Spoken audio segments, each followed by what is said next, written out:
Check, check. Hey, my mic is not on. My mic is not on.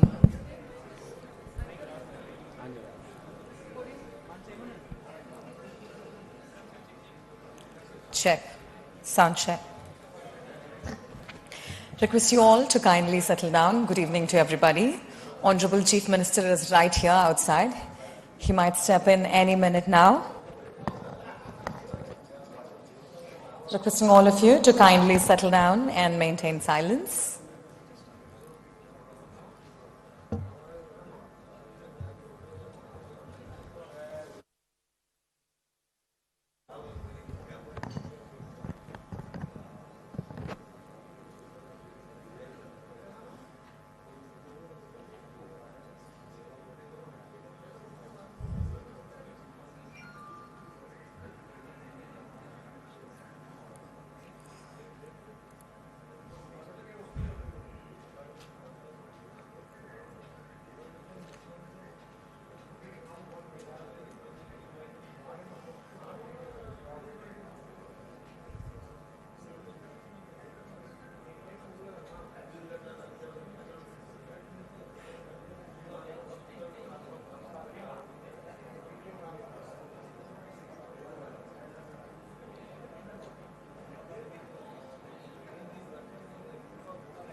A warm welcome to the respectful Honorable Chief Minister of the State Telangana, Revanth Reddy garu.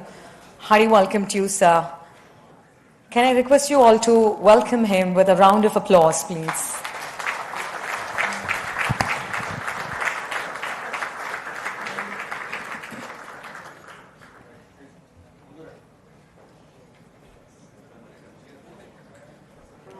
We'll just give 30 seconds for everybody to settle down.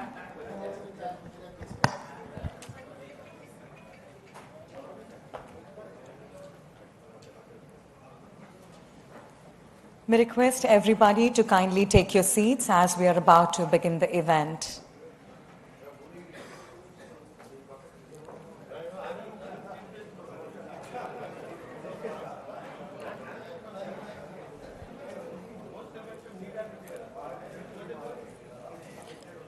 Shall I start?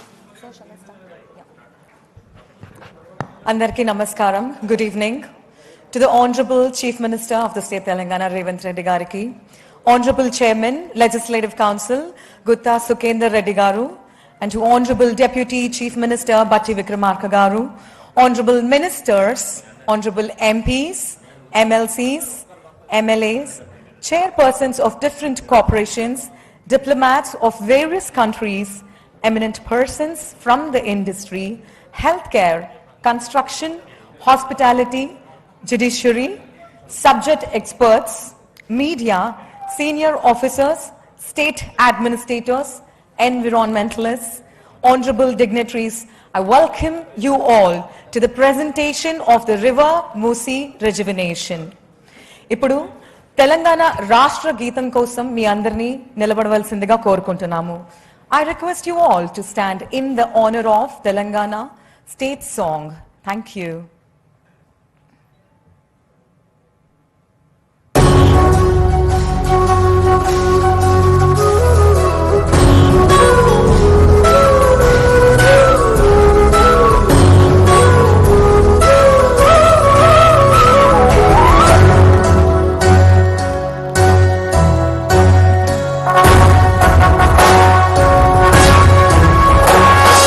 Jaya Jaya He Telangana Janani Janani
Chair Telangana, andarni కూర్చోవాల్సిందిగా కోరుకుంటున్నాం. We would also like to welcome the honorable speakers and all the dignitaries here. Thank you. Requesting everybody to kindly settle down.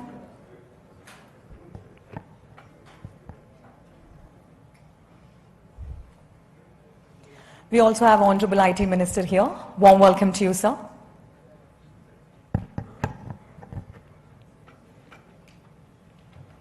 Yes.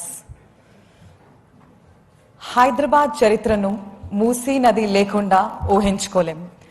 Anantagiri కొండల్లో పుట్టి హైదరాబాద్ నగరంలో 55 కిలోమీటర్ల పాటు ప్రవహిస్తుంది.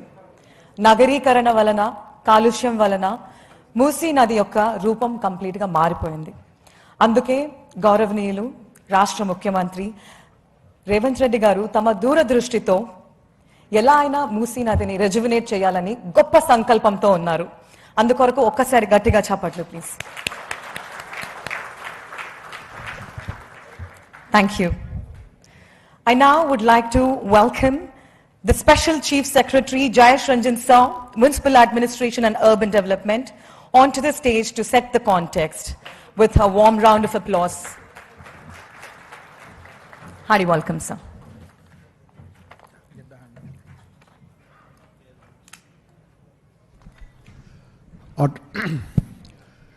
Honorable Chief Minister, sir, Honorable Deputy Chief Minister, Honorable Speaker, sir, Honorable Council Chairman, respected ministers, advisors, members of Parliament, members of Legislative Assembly, Legislative Council, representatives, chairpersons of various corporations, all our invitees, our guests, distinguished members of the diplomatic services, senior industry representatives from various verticals like manufacturing sector, healthcare, property development, entertainment and media, and all the domain experts who are here, all the environmental civil society organizations.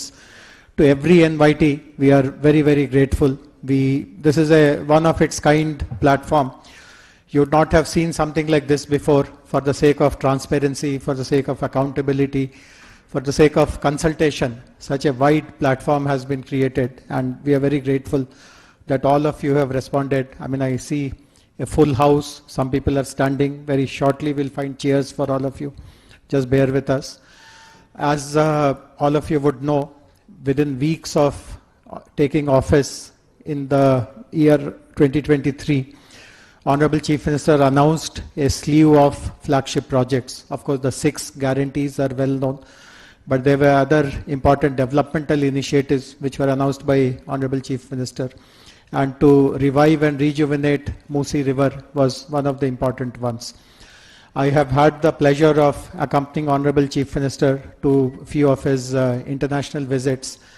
And I know for sure that wherever Honorable Chief Minister has gone, one of the first demands that he has put on us is that please find out if there is any water body, if there is any river, and how has that country developed that river. And in the process, Honorable CM has visited the Thames River, the rivers in Tokyo, in Seoul, and in so many other places as well. And everywhere we have seen that the rejuvenation of the river has created a huge multiplier effect for the economy of that city and of that country.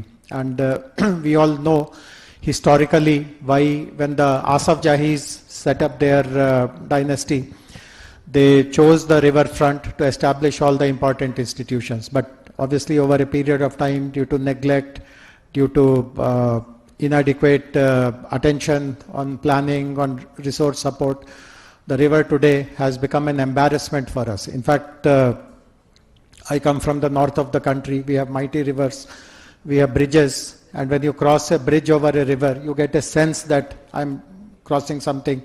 I mean, there is something very special which is happening. Here, when you cross any bridge over MUSI, you don't even notice that you are crossing a river. It has become so insignificant, etc.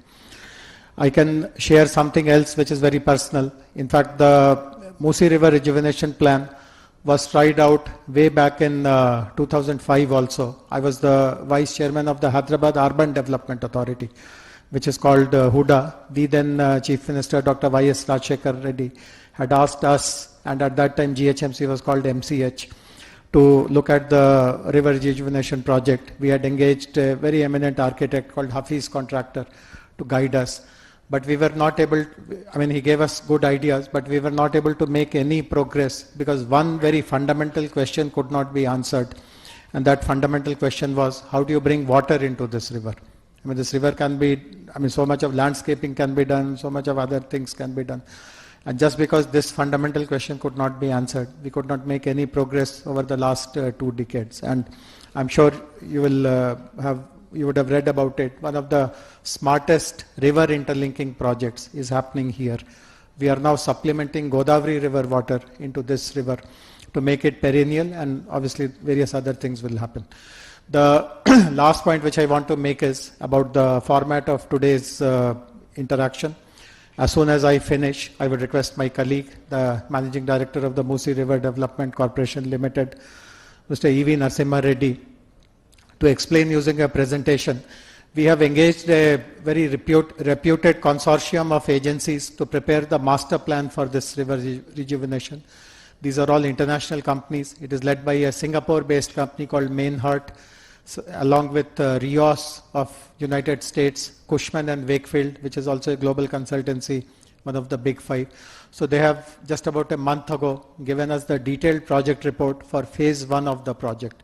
So my colleague will explain about what is there in the DPR. He will also provide a little bit of a historical context.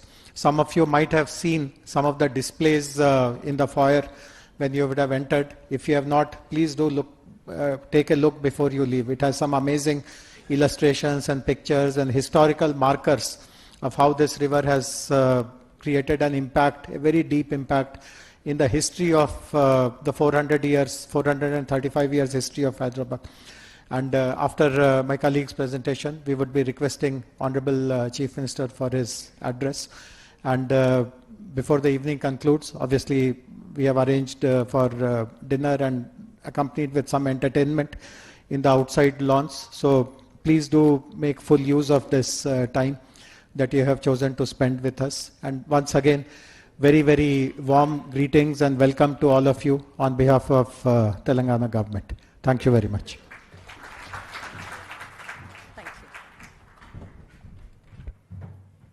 you.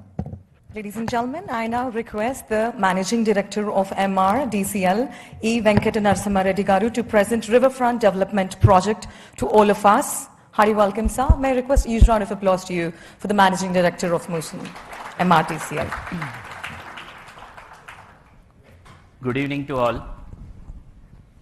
Sir, with your permission, I will start the presentation, sir.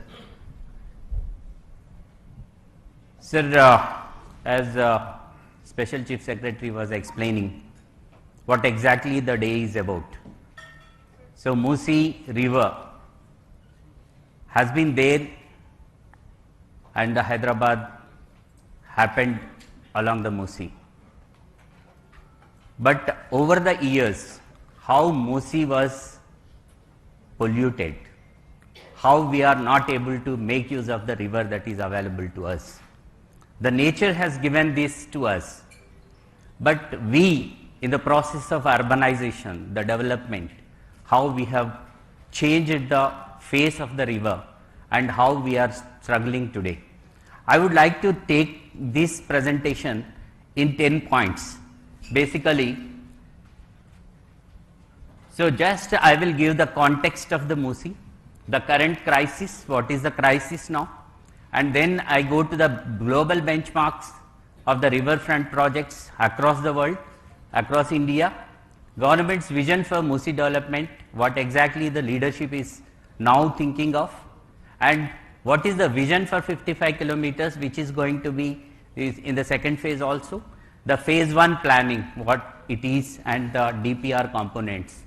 And then we also talk about the river hydrology. When we talk about the river, we have to talk about the hydrology and hydraulics. So many people are having some misconception on the river thing, whether we have done the hydrology or not. I will be trying to explain that also. And prevention of sewage flows. when we talk about the river, we have to curtail the sewage flow into the river also. So what exactly we are doing on that? And then multi-use buffer zone, why the buffer zone is very important, what the rules say, what the government of India says, all these things also be spoken about. And then Gandhi Sarovar, where the historical importance of Bapu Ghat and how the Gandhi Sarovar is shaping up. Then the east-west mobility corridor, how the decongestion of Hyderabad is going to happen with this very good project. And then the last and not the least one, but it is very, very important. I welcome Honorable Minister Revenue. Also, please join us, sir. The last one is the cultural integration. Hyderabad is known for the culture and also secular Hyderabad.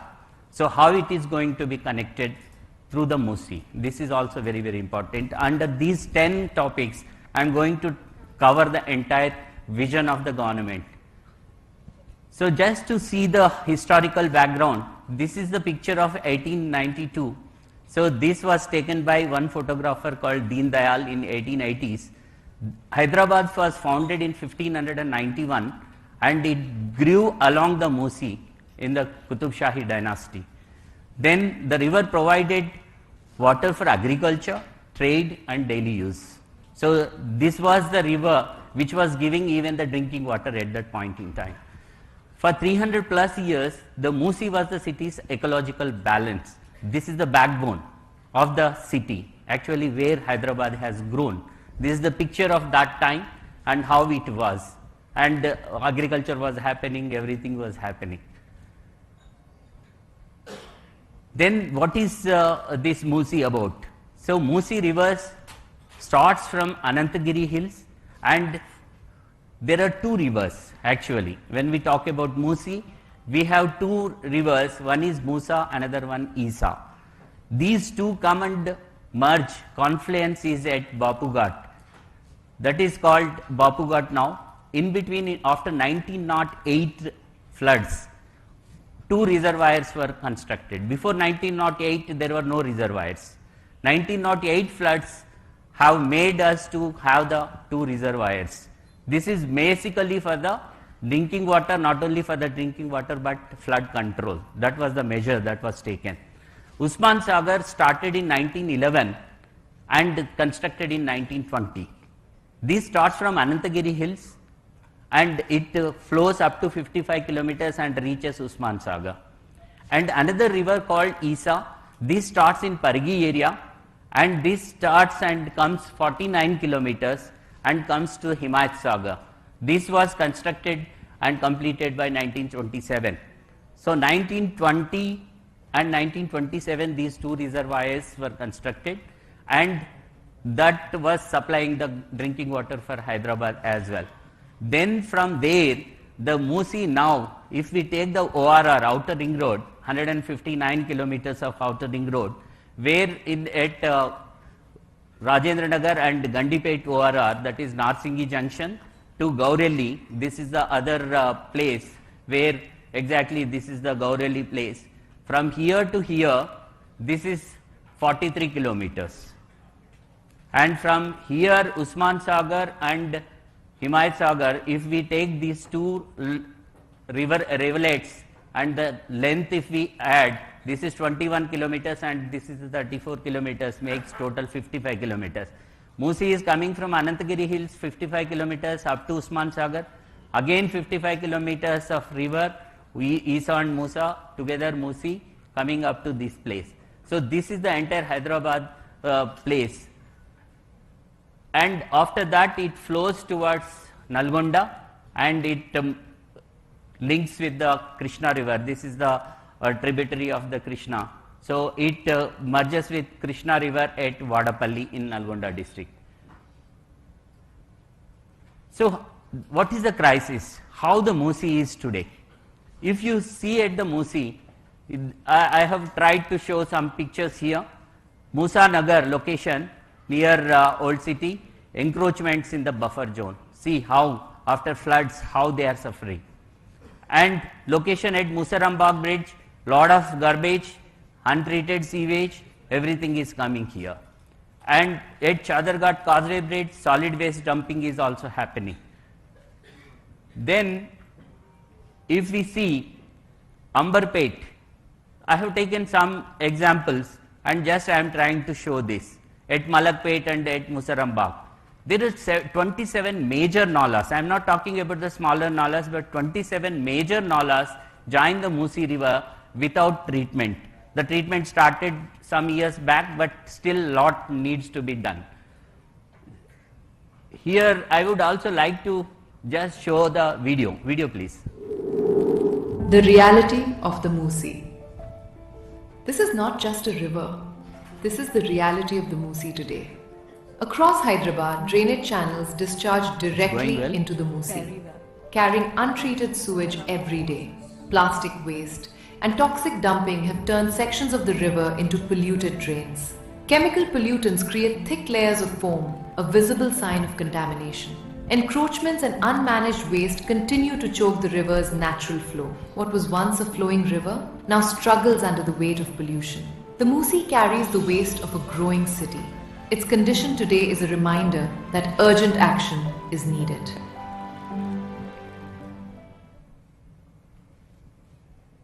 This is the urgency where we are today. So, if we also see the historical paper clippings and happenings that are there, in 2020, 50 people died in heavy rains, flash floods in Telangana. So, this is why, what is the reason for this? Because MUSI has to take all the nalas into that. Whatever flood that comes, that has to merge into the MUSI and it has to flow uninterrupted. But if that is not happening, then the flooding happens. This is called urban flooding. So, in urban flooding, the risks and infrastructure challenges are also there. This is one thing that happened in 2025. This 2 dead, 2 missing in rain-related incidents, parts of city waterlogged, complete city waterlogged. And this is 1,000 plus families have to be displaced. Heavy rain pounds Hyderabad, and location this is Shankar Nagar in 2020, and this is 2025 news item. Please, video please. Hyderabad. MUSI river overflowing, houses up. Person is Hyderabad going. battered by intense rainfall, plunging the city once again into chaos.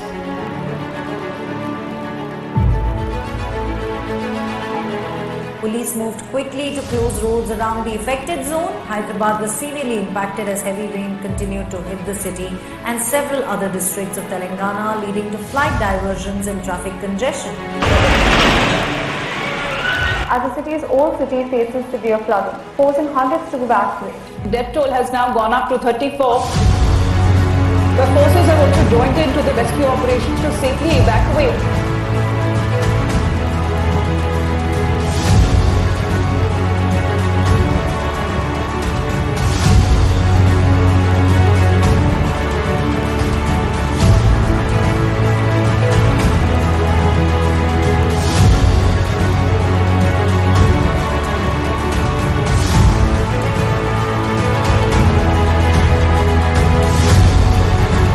This is recent floods 2025.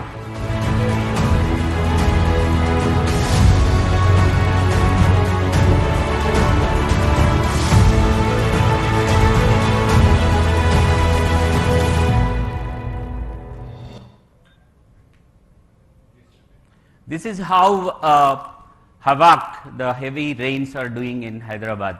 So, though we have the river, for taking all this flood into it and just go along the river, and it can pass through to the Krishna river and then go to the sea.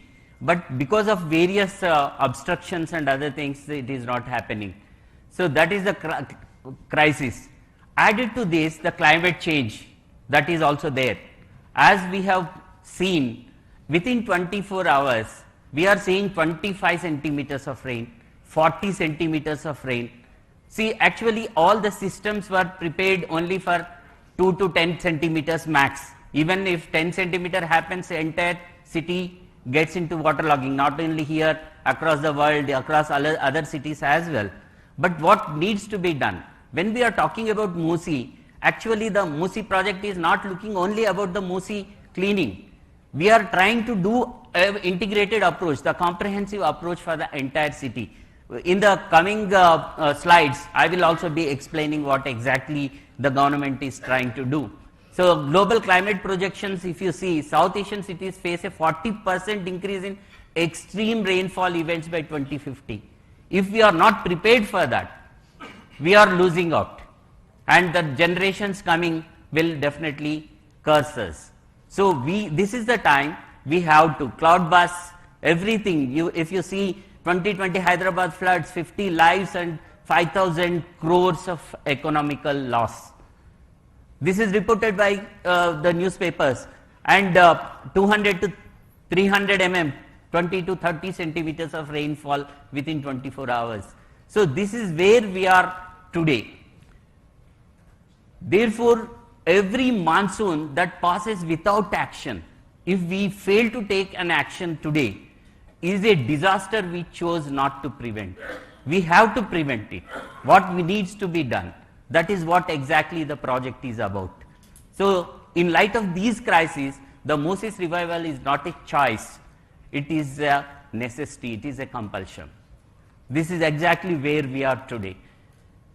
So, what we have done? So, having studied the problems here, we are not leaving the problem there. We are trying to find out the solutions. Which are the best practices that are there across the world? We try to see we try to go around the globe and take the inspiration out of it. So out of this, if you see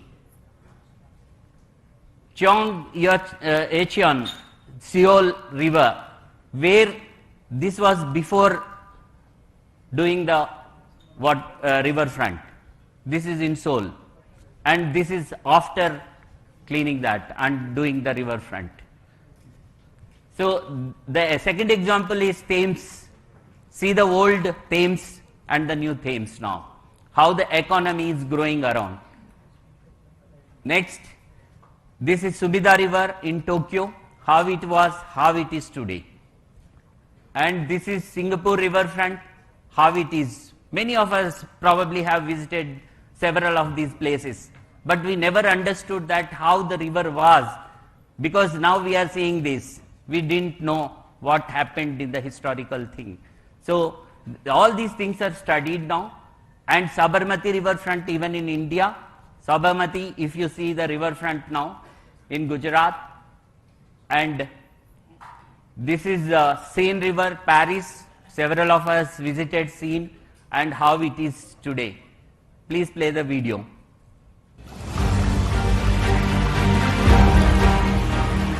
Once, many great cities turned their backs on their rivers.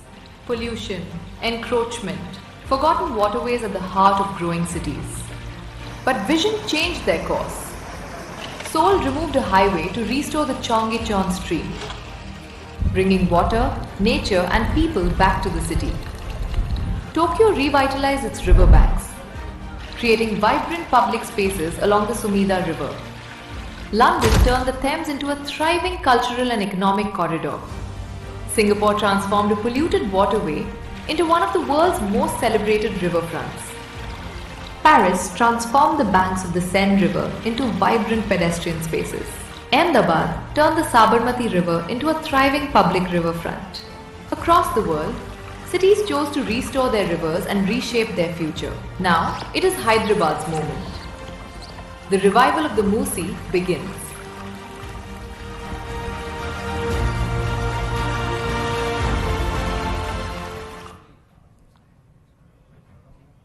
So I spoke about the crisis, and we have also seen several places across the globe and what are the practices that they have taken up and how the rivers are now shaped up.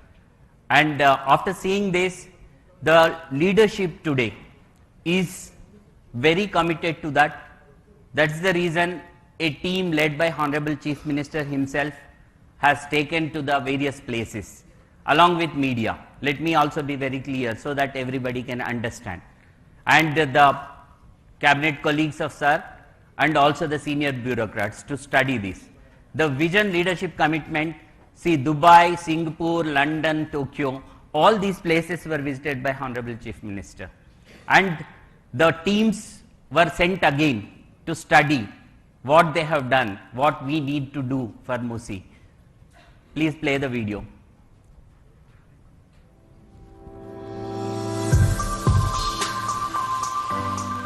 Here we are trying to show the riverfront and also Honorable Chief Minister's visit there.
So these are all not the AI created.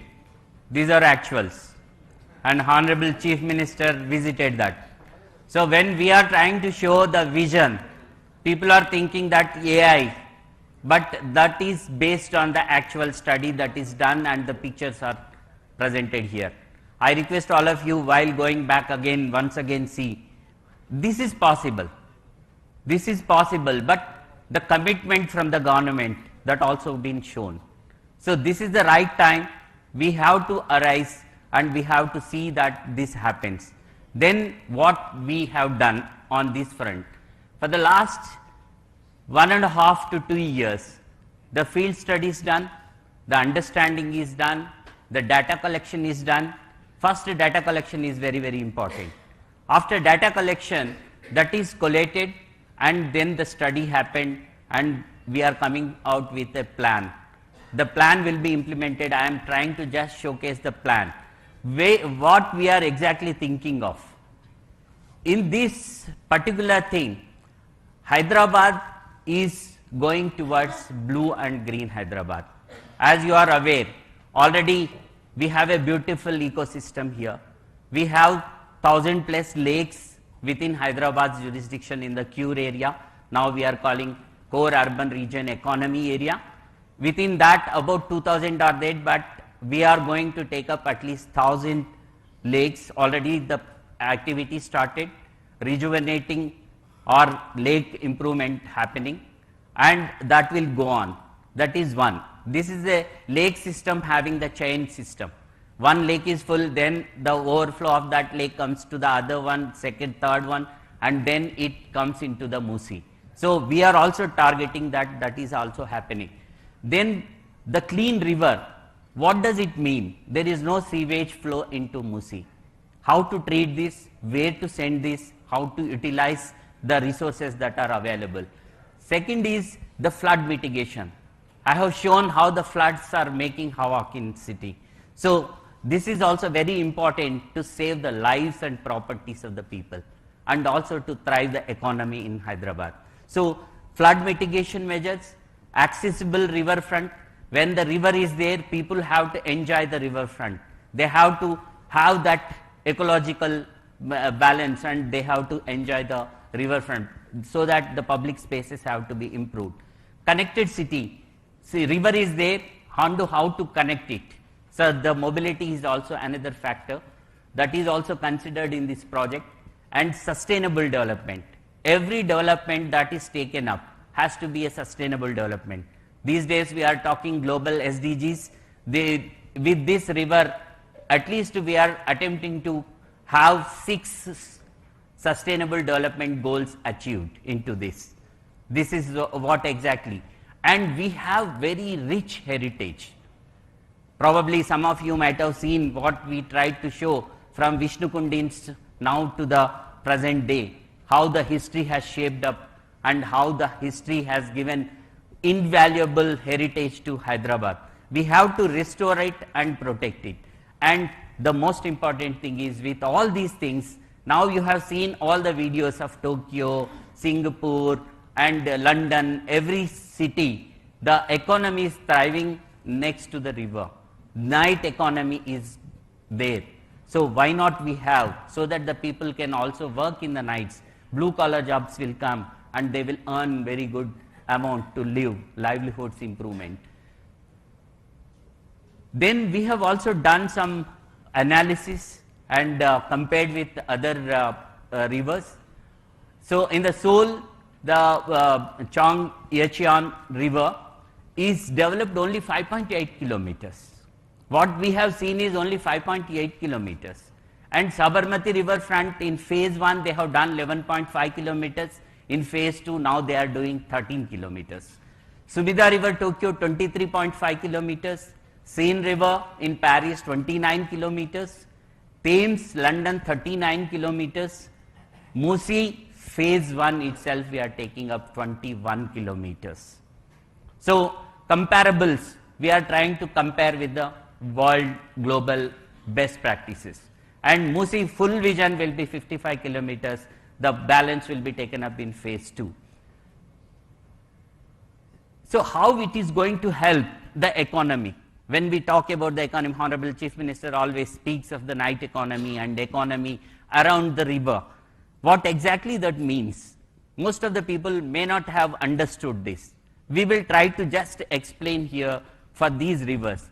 5.8 kilometers of Seoul river, when it was done, urban stream corridor is developed and 50,000 plus daily visitors are going there, just 5.8 kilometers.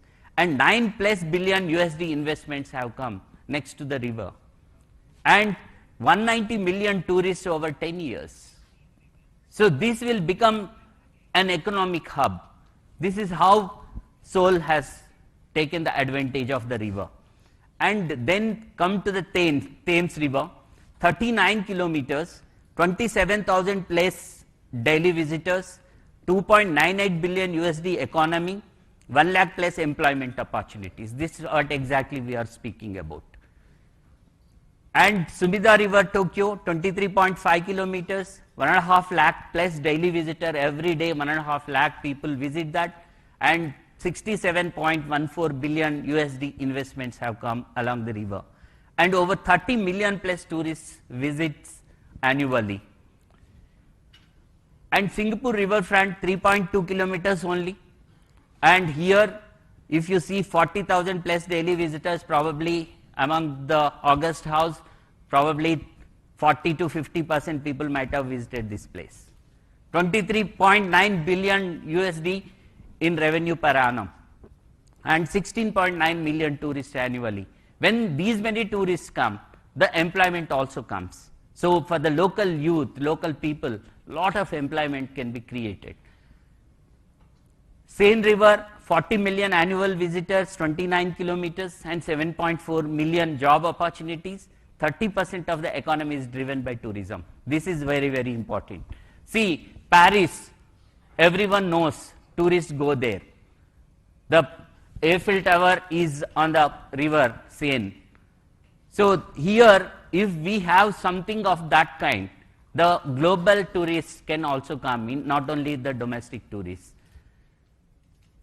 Sabarmati riverfront also 11.5 kilometers, now it is shaping up, 85,000 plus job opportunities created. So this is exactly where we are. Cities around the world are turning. They are shaping up their rivers, riverfronts into economic powerhouses. Why not we? What could 55 kilometers of fully realized riverfront unlock for Hyderabad?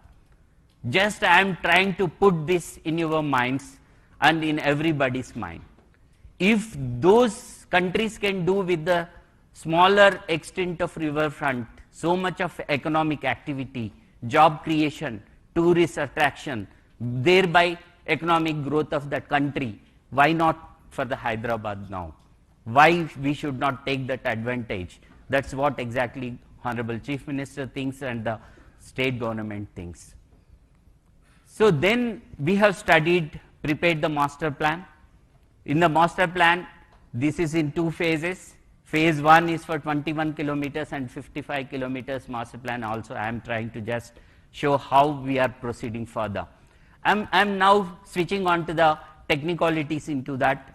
I will try to touch upon some of the technical things here.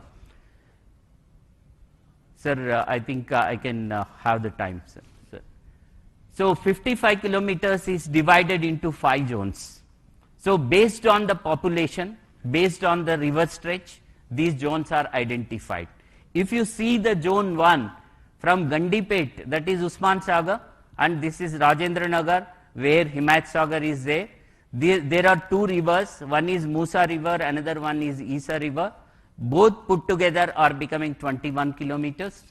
And thereafter, this becomes only single river called MUSI, and this flows in zone 2 up to Purana Pool 6 kilometers, and from Purana Pool to MGBS it is 4 kilometers, MGBS to Uppal 8 kilometers, and from Nagol on to Gaureli exit ORR on the east side is about 16 kilometers. So this entire stretch is 34 kilometers and this is 21. That's how it is 55 kilometers vision. So in this, why this is zoning is considered? This is the new development that is happening. This is the old development that happened in zone 2 and zone 3, and zone 4 is semi and now growing area, and this is again the future growth corridor, we can say. So having said this, we have engaged, Special Chief Secretary sir also mentioned, we have engaged the global consultants. Menhort is the main consultant. He is from the Singapore, having lot of projects done in Singapore, and the Rios is the designer. He is from, that company is from the US, and Cushman and Wakefield is known for the general big 4 companies called consultants. They will work on the economic models and other things. And these 3 have become a consortium, and they have given the aggregate master planning for phase 1, and they are doing for the phase 2 as well. Master planning components, what are there in the master plan? Master plan is not just about the DPR. People several times have a misconception saying that DPR is the final thing. But first we need to have the master plan. Then out of that the DPRs can be generated. DPR, this master planning is already, as I said, data collection and data analysis, then the plan, then we go to the implementation. Now we entered into the planning plan stage, and planning is happening, and phase 1 is already completed. In this blue master plan, green master plan, blue master plan is protecting all the water bodies and making the water flow without any contamination. Green master plan, improving the greenery along the MUSI and also in Hyderabad. Because these days we also are experiencing drought conditions. Unless we target the greenery also, this is also very, very important. Then comes the land use master plan. When we talk about the river and riverfront, what kind of land use it can be, what we need to take up. That is also coming in this overall master plan. And wherever we have potential for the marquee projects, as we have seen in other videos of other countries, how the marquee projects have come, that enhances the economy of the state. And infrastructure master plan. When we talk about the roads, the connectivity, the bridges, etc., that come under this infrastructure, and the financial master projects. So some of the important projects, how they are going to have the leverage of the MUSI and how the economy goes. So that covers everything. Phase 1 covers 2 river stretches, as I was explaining, from Gandipet to the Bapu Ghat, now we are calling it Gandhi Sarovar, and Himayat Sagar to Gandhi Sarovar, total 21 kilometers. This, what exactly are the components now we are looking at when we are talking about the MUSI? As I was explaining, just not cleaning the river, just not making some pathways and showing that river cleaning happened, riverfront happened, it is not like that. So river cleaning, accumulated silt and debris removal has to happen, and that too it has to happen very technically and scientifically. For this and riverbed profiling, we have to do the riverbed profiling and flood mitigation. This is most important. And slope stabilization. Unless we have the embankments properly, we cannot curtail the floods. We have to do that. And roads along the river bank, this is about the connectivity east-west corridor. Trunk sewer mains, this is also very, very important. This is exactly what I was talking about. Unless we treat entire sewage across city and not allowing it directly enter into the MUSI without treatment, again the MUSI cleaning is not happening. So that's the reason this is also integrated and the plan is comprehensive. And water retention structures. So we have to have the water in the river all through 365 days so that some boating can happen, some people can go in the evenings and relax there, and the night economy happens there. Unless we have the water throughout, we cannot improve the tourism, economy and other things. That's the reason here I will come in the next slides, the river Godavari river linkage, how it is happening. Riverfront development. After doing all these things, the riverfront has to be developed so that the public spaces are developed, public access can be developed, public can go there. For this entire phase 1, for all the development works up to 7, it is going to be around 6,500 to 7,000 crore only. So we are going to spend this money on these 7 components for this 21 kilometer development.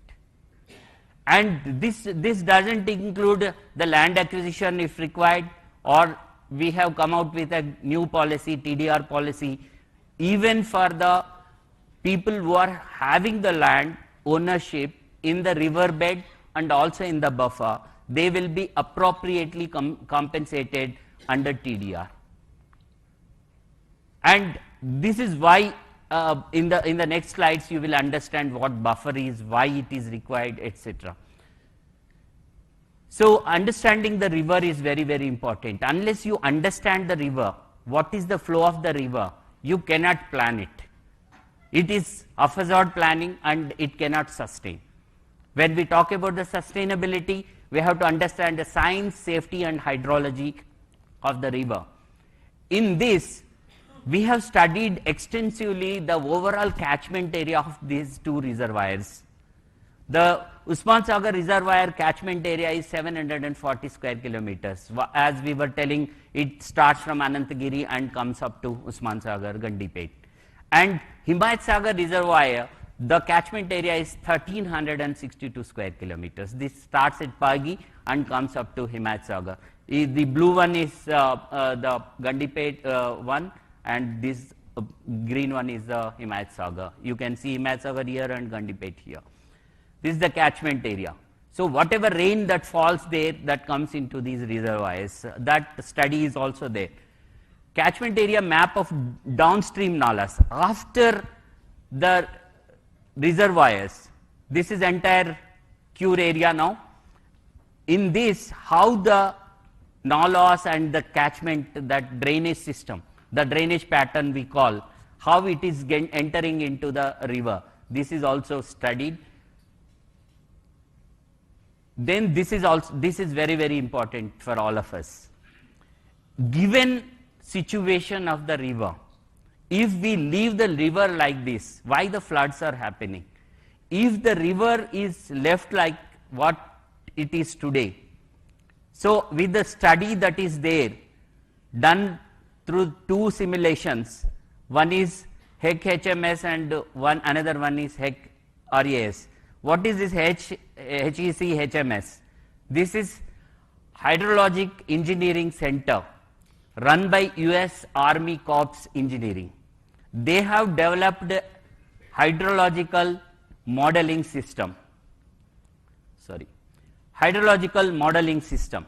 This is a software where we have to run the river widths, river lengths, river flow, river hydraulics, and then that gives how the flooding happens. If you see the blue marks, if the full flow of the river comes, the flooding happens up to these places.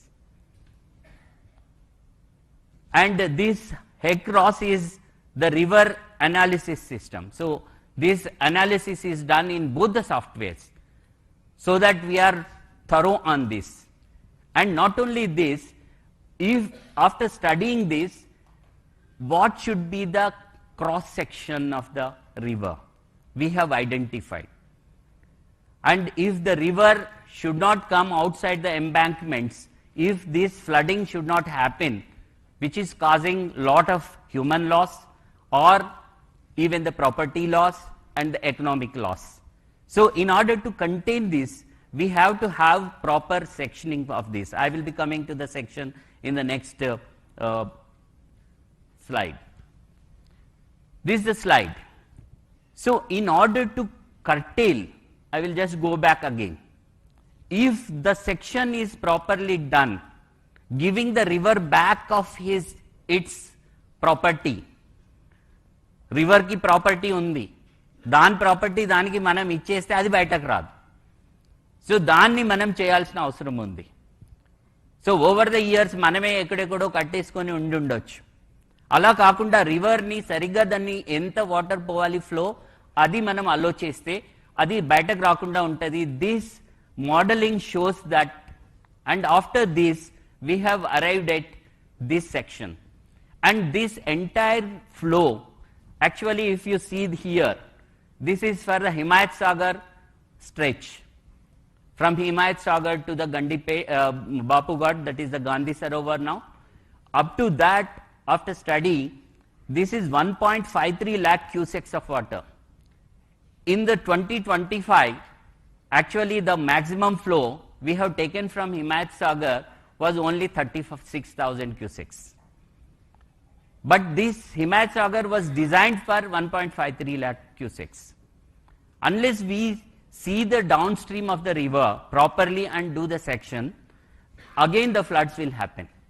That's the reason we have taken National Institute of Hydrology, Roorkee also on board, and they have also vetted it and certified.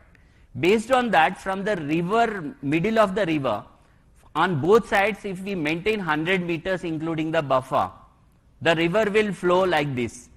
The river will flow 1 in 5 years or 1 in 25 years.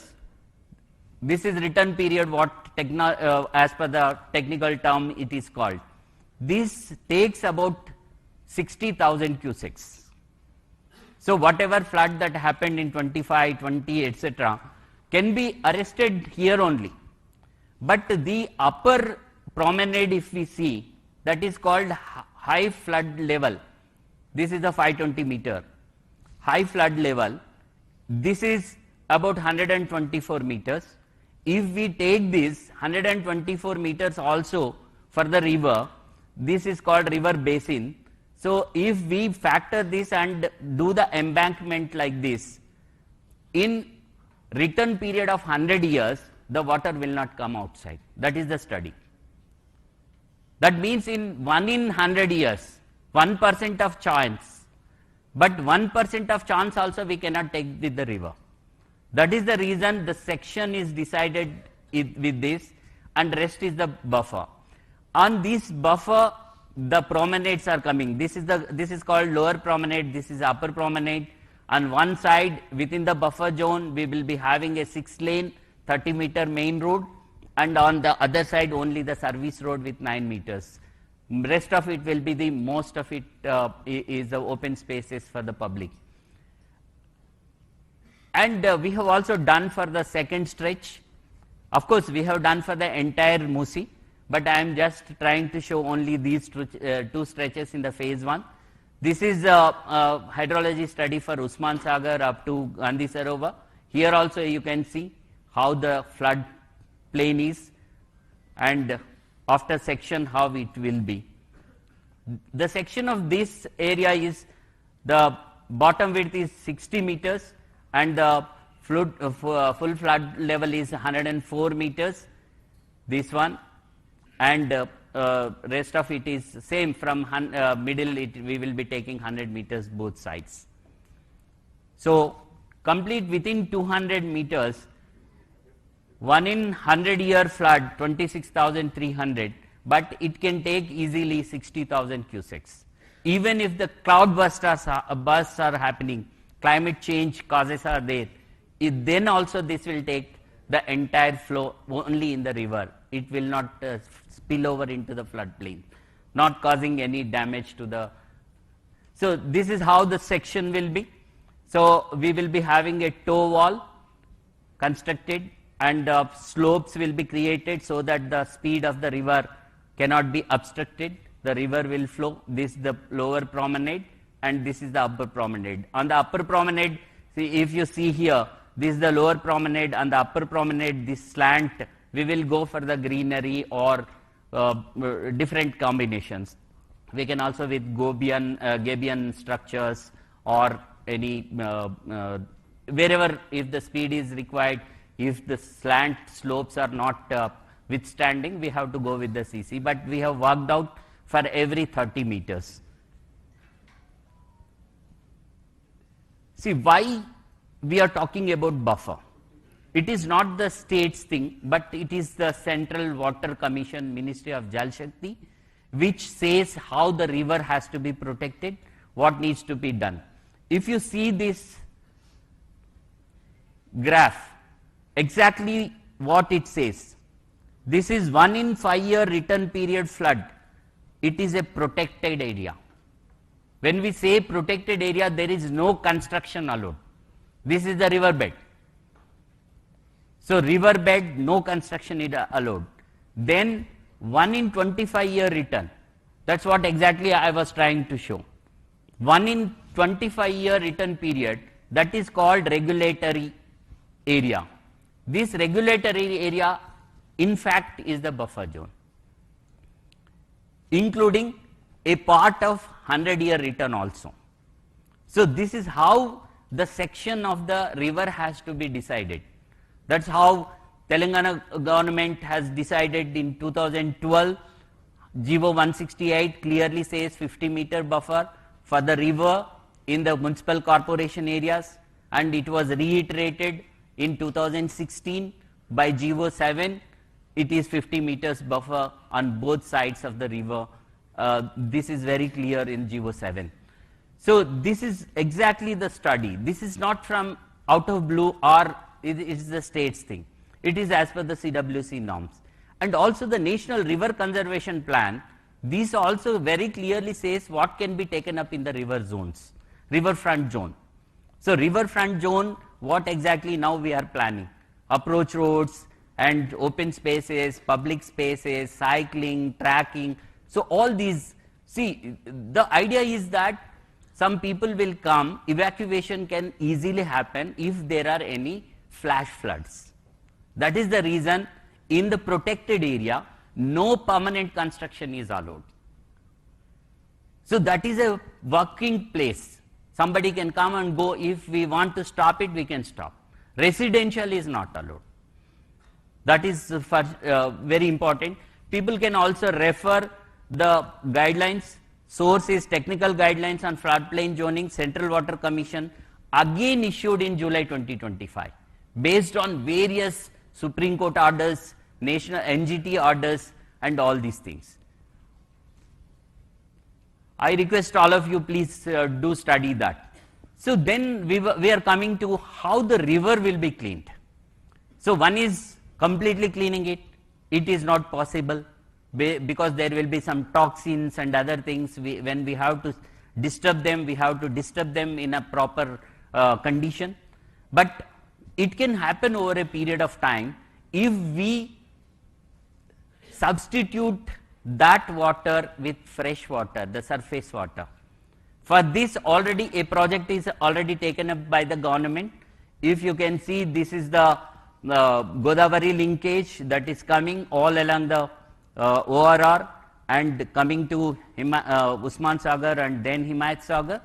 Total 20 TMC of water is allotted, and already work started under Hyderabad Metro Water Supply and Sewerage Board. And out of this, exclusively 2.5 TMC water is allocated for MUSI rejuvenation. This is exactly what I was trying to tell.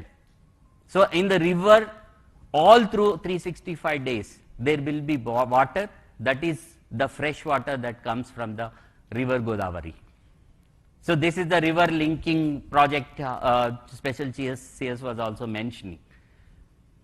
So this is one, getting the fresh water there. Then what is the second thing? Second thing is we have to treat the sewage in the entire city. Sewage treatment and trunk sewer mains. After treating or before treating, we should not allow the sewage to pass into the river. So what exactly now it is happening on the sewage front? This is another very important thing. So if you see, there are STPs already existing. Here a representative photo already functional, this one, Ambapet. 772 MLD existing STPs, 25 are there, and 1106 MLD already commissioned and works are going on in good pace, 27. 972 MLD ongoing STPs under Amrut scheme, 39 are under progress. So these many STPs are happening, and this is the existing one. These are the new ones, already construction is going on. In the phase 1, the Narsingi already started. The STP work is started. What remains to be done? What remains to be done is taking the nalas into consideration. Along the MUSI, we have to have the diversion drains, and these are bigger ones, red ones are the existing STPs. If we are not doing another big STP, we have to divert it here and bring it here likewise. And this is the part of the project where we were talking about phase 1, the sewage treatment, the trunk mains are all happening here. So this is the picture that is showing how the trunk mains are coming, how the sewage will be diverted to the STP. Here is one STP, here is one STP, another one and another one. There are 4 STPs nearby. This is treated and coming and joining in the river. But even after that, we have to have other side, because this is treated and it is merging. For other side, it will come and go to Attapur. For the first time in the Hyderabad, we are coming out with one underground STP as well. So the red marks are the trunk mains that lead to the STP, and this is connected. Here I would like to just bring to the notice of the August House. Earlier also the diversion lanes constructed, if you see the yellow line, that is exactly in the MUSI.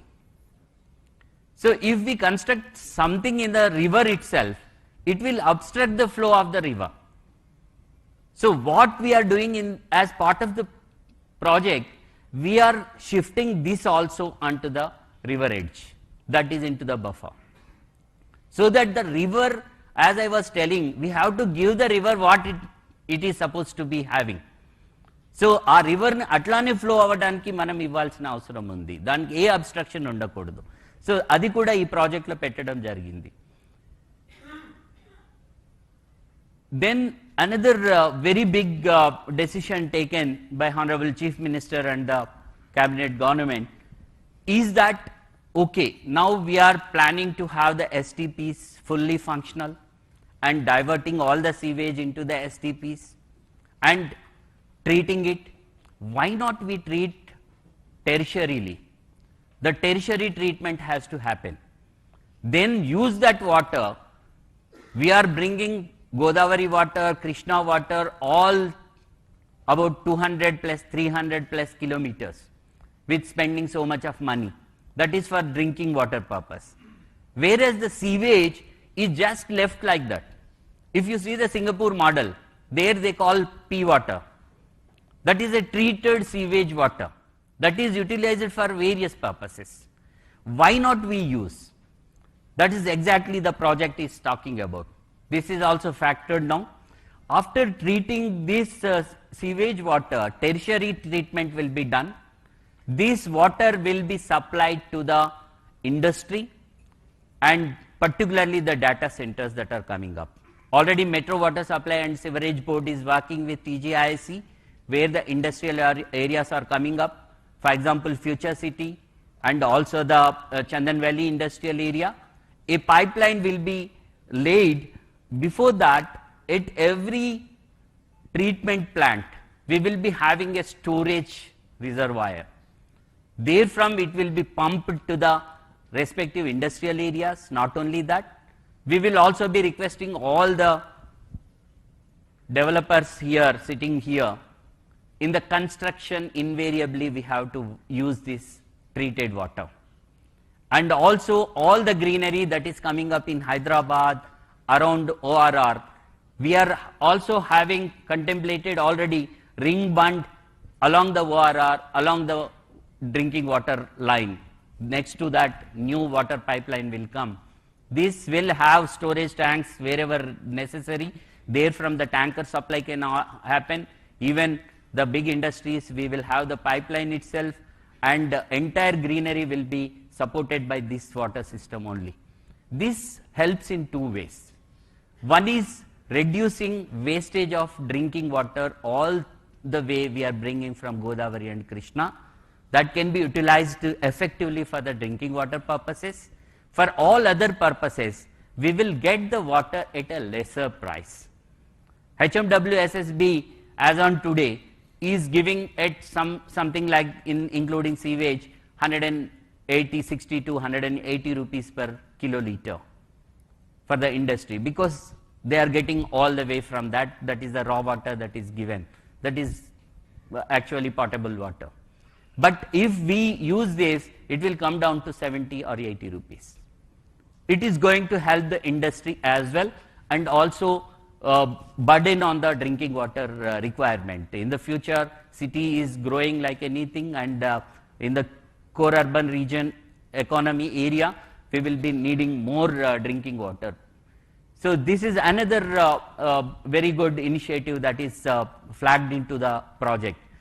This is the strategic mobility intervention. So as part of this, how many bridges are coming? And as I was talking about the retention of the water, there will be one barrage here, one barrage at North Singhi, another one at Gandhi Sarovar, so that the water always remains along this river. And this can enhance the tourism, enhance economy, enhance activity, and also the everything in this particular area. Total 14 number of bridges, out of which about 9 are new proposals, 5 are old upgradation. As you are aware, some of them are low-lying causeways which needs to be uplifted. That is also being taken up under this. This is entire costing, as I was showing, this is within the 6,500 to 7,000 crore. So this is riverfront and public recreation spaces. So as I was talking about how the buffer zone will be used, restoring MUSI and reconnecting the people. MUSI has to be connected to the people. They are the important stakeholders into the entire project. See some of the renderings: continuous public promenades, roads and cycle tracks for improved mobility, recreation spaces. So this is exactly as per the section I was talking, the river section, whatever pictorial proposal is shown now, the images shown now are to the scale actually. As per that only this planning has happened. These are the public amenities. Please play the video.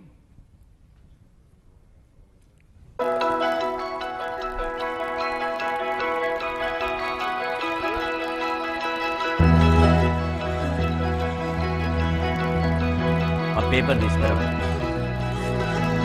Sridhar box sir, paper is sir this तरफ.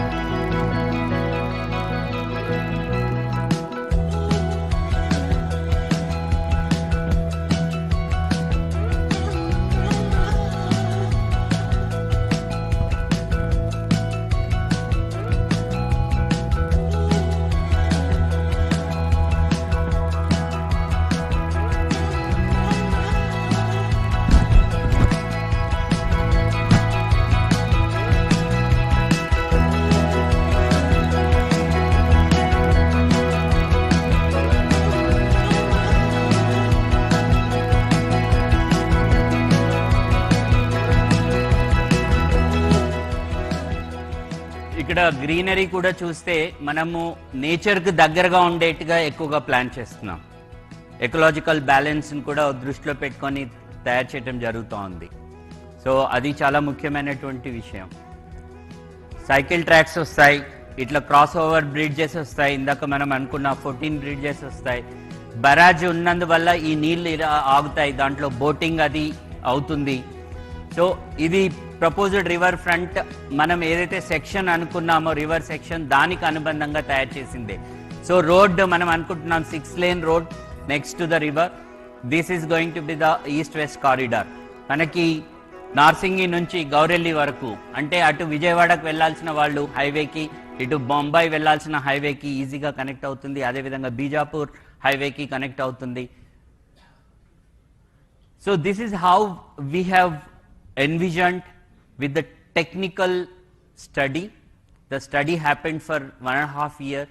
We have gone around and seen every place, and Honorable Chief Minister himself seen, and he has given lot of inputs into that, and this is exactly the master planning happened. Now the DPR is also ready for the phase 1, and we will be immediately starting. As I was talking about the Gandhi Sarovar, what is the relevance of the Gandhi Sarovar? చాలా మంది అడుగుతారు, ఈ గాంధీ సరోవర్ ఇక్కడనే ఎందుకు ఉండాలి, ఇలానే ఎందుకు ఉండాలి, ఇలాంటి ప్రశ్నలు చాలా మందికి ఉన్నాయి. చాలా మందికి హిస్టారికల్ బ్యాక్గ్రౌండ్ తెలిసి ఉండకపోవచ్చు, కాబట్టి ఒకసారి అది కూడా మనం తెలుసుకోవాలి. మహాత్మా గాంధీ 1948లో ఎప్పుడైతే ఇతన్ని కాల్చి చంపబడినారో, మహాత్మా గాంధీ గారి యొక్క యాషెస్ 1948లో సుమారుగా 12 నదులకు పంపించారు. 12 నదులే కాకుండా కన్యాకుమారిలో 2 సముద్రాలు కలిసే చోటికి కూడా పంపించారు. అక్కడ కలిపారు.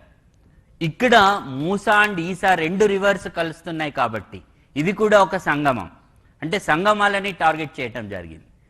ఇక్కడ ఒక సంగమం ఉంది అనే ఉద్దేశంతో ఇక్కడికి వచ్చి వారి యొక్క యాషెస్ కూడా కలిపారు.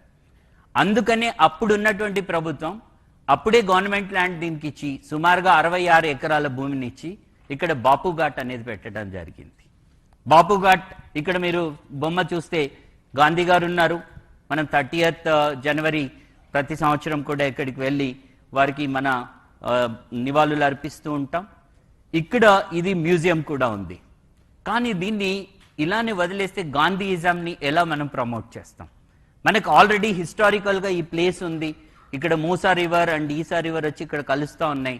దీన్ని ఒక స్టడీ ఏరియా గాంధీయన్ ఫిలాసఫీ మీద డెవలప్ చేస్తే ఎలా ఉంటుంది అనేది ఒక ఆలోచన వచ్చినప్పుడు సీఎం గారు దాని మీద మనకి చాలా ఐడియాస్ ఇవ్వటం జరిగింది. దాన్ని బేస్ చేసుకునే వర్కౌట్ చేయటం జరిగింది. దాంట్లో ప్రముఖంగా ఈ టవర్, ఈ టవర్లో అన్నీ కూడా గాంధీకి సంబంధించి క్రింద మ్యూజియం ఉంటుంది. If you see statue of peace, Gandhi garu ఉంటారు. హ్యాండ్లూమ్ ట్రైనింగ్ సెంటర్ ఉంటుంది. ఇక్కడ education and knowledge hub and research ఉంటుంది. నాలెడ్జ్ హబ్ అంటే రీసెర్చ్ కూడా అవుతుంది. గాంధీ మీద ఎంతో రీసెర్చ్ జరుగుతూ ఉంటుంది, మనకు తెలుసు. చాలా చోట్ల పబ్లిక్ రిక్రియేషన్ స్పేసెస్ ఉంటాయి, అంటే పబ్లిక్ స్టూడెంట్స్ యూత్ అందరూ కూడా అట్రాక్ట్ అయ్యి అక్కడికి వెళ్ళడానికి పబ్లిక్ రిక్రియేషన్ స్పేసెస్ ఉంటాయి. మెడిటేషన్ అండ్ వెల్నెస్ విలేజ్ ఉంటుంది. Meditation is also very very important and for the well being of the children. ఇప్పుడు ఉన్నటువంటి స్ట్రెస్కి ఇక్కడ అవి కూడా క్రియేట్ చేయడం, అట్లాగే ఒక మ్యూజియం క్రియేట్ చేయడం జరుగుతుంది. ఇవి ఎలా వస్తాయి అంటే దీంట్లో ఈ రకంగా గాంధీ మ్యూజియం వస్తుంది. వ్యూయింగ్ ప్లాట్ఫామ్స్, పైకి మనం ఎక్కినట్లయితే మొత్తం సిటీ కనబడుతుంది, వ్యూయింగ్ ఉంటుంది, గాంధీ ఉంటారు. ఈ పైన వెళ్ళిన చోట ఇక్కడ నుంచి మనం గాంధీ గారితో ఫొటోస్ కూడా తీసుకునే అవకాశం ఉంటుంది. కల్చరల్ అండ్ ఎగ్జిబిషన్ స్పేసెస్ కూడా ఉంటాయి. ఎవరైనా కల్చరల్ అండ్ ఎగ్జిబిషన్స్ అందులో చేయాలంటే గాంధీకి సంబంధించి arts, performance arts etcetera. And research centre. ఇదే కాకుండా బేసిక్గా ఇప్పుడు మనకు లిటరరీ ఫెస్టివల్స్ అవుతూ ఉంటాయి, బుక్ ఎగ్జిబిషన్స్ అవుతూ ఉంటాయి. అవి ఎక్కడెక్కడో అవుతూ ఉంటాయి. ఎక్కడో ఓపెన్ స్పేస్లో పెద్ద గుడారం లాంటిది వేసేసి మనం చూపిస్తూ ఉంటాం. ఇక్కడ ఆ స్పేసెస్ క్రియేట్ అయితే ఇది ఒక హ్యాపెనింగ్ ప్లేస్ అవుతుంది. So that is the whole idea. ఇది సుమారుగా 200 ఎకరాలలో ఈ గాంధీ సరోవర్ డెవలప్మెంట్ జరుగుతూ ఉంది. Video please.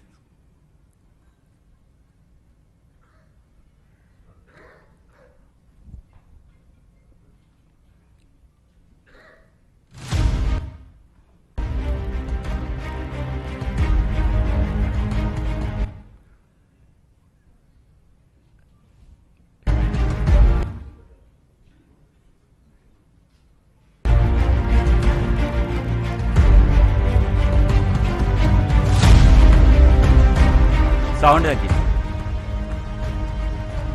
ఇక్కడ చూసినట్లయితే మూసా ఈసా రివర్ వస్తుంది. ఈ రోడ్లు ఏవైతే ఉన్నాయో east west corridor, sorry,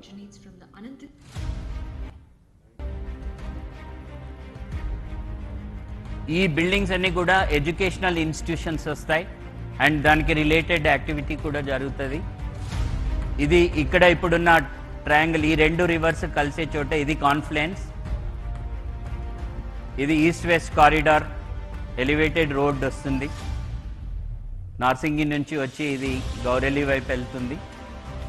and ఇది గాంధీ గారి చెరకాలాగా తీసుకొని దీన్ని ఒక లండన్ ఐ లాంటిది ఫెరీస్ వీల్ పెట్టడం జరుగుతుంది. ఇక్కడ ఒక ఆడిటోరియం వస్తుంది. ఏవైనా యాక్టివిటీస్ గాంధీకి సంబంధించిన కానీ మిగతావి జరగడానికి కూడా మనకి ఇందులో అవకాశం ఉంటుంది.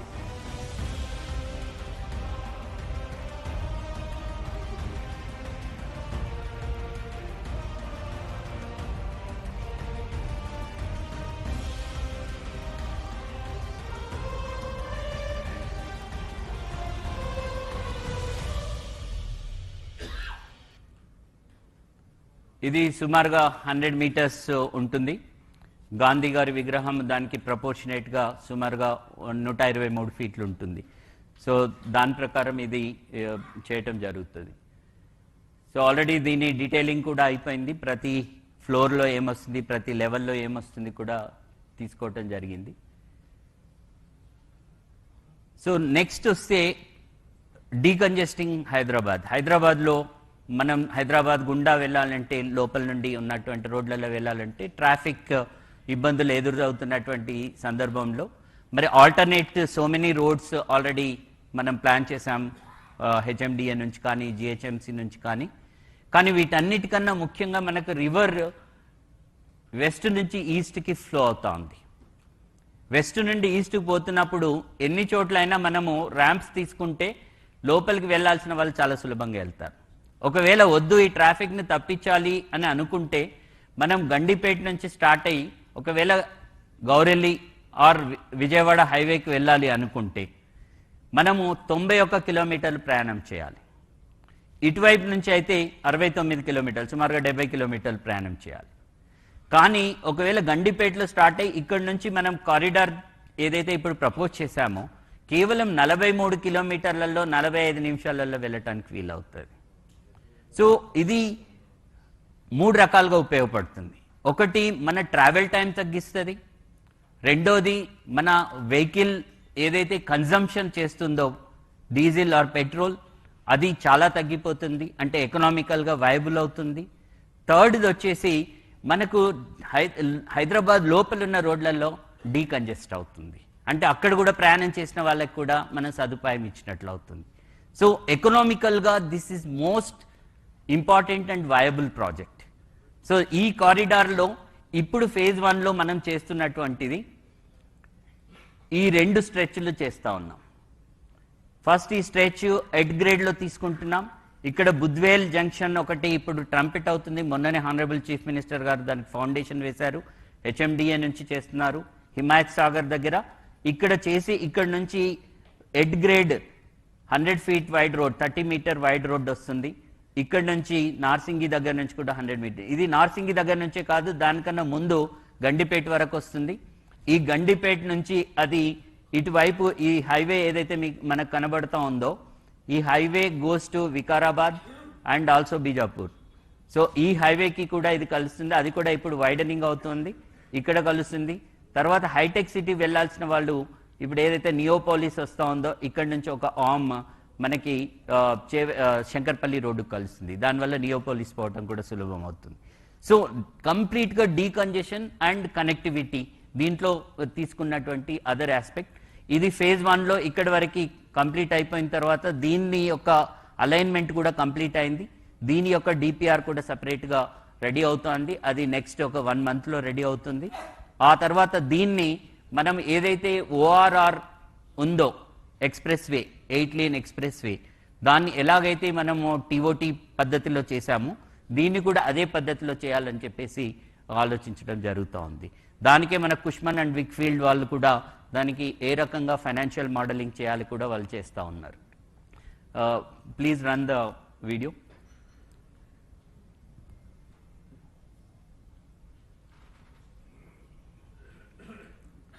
Just it is a representative video.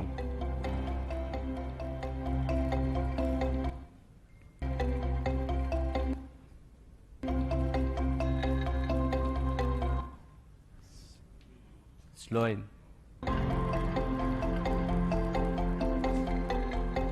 This is again 6-lane road, expressway.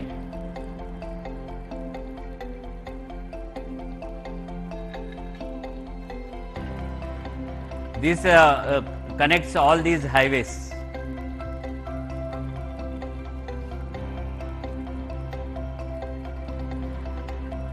The black one is the at grade and red one is the elevated corridor.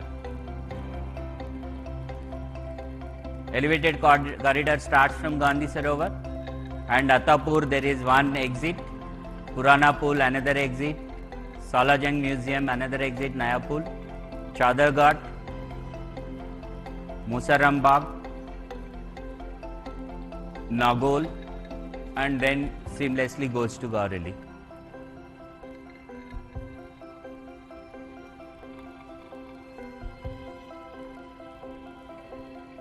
This is the left pavement road and this is the right pavement road. This is the MUSI cross section. Purana Pool Bridge, how the exits are going to come. The previous one was at MGBS over the metro line.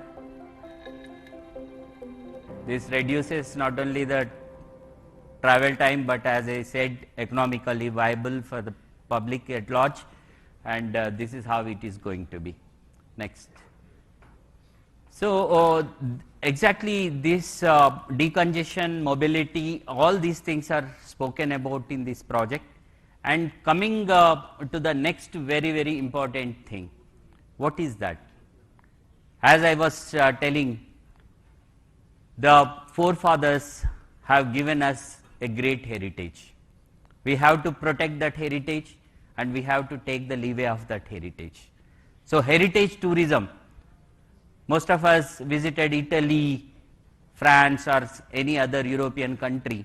Whenever we go around the monuments, we go around the heritage structures and we say wow. But when we have the same thing in Hyderabad, why not we improve it? Why not we attract the global people here? Look at that.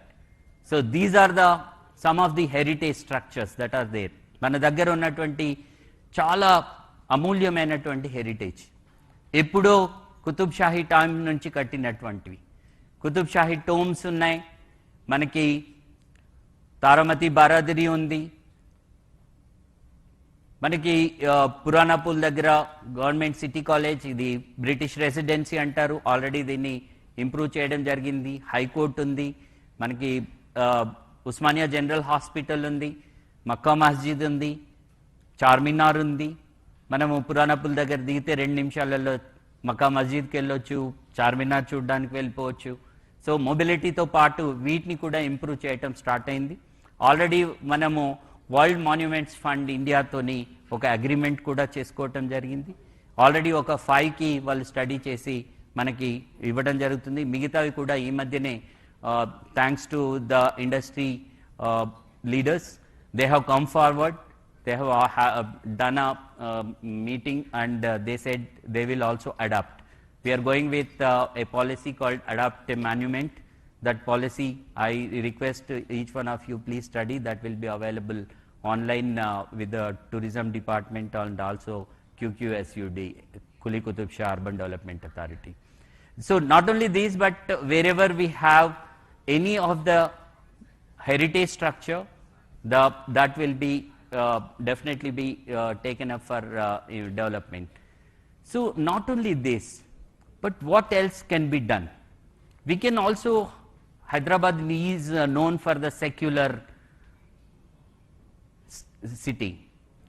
So just we have identified some of the important relevance along the MUSI.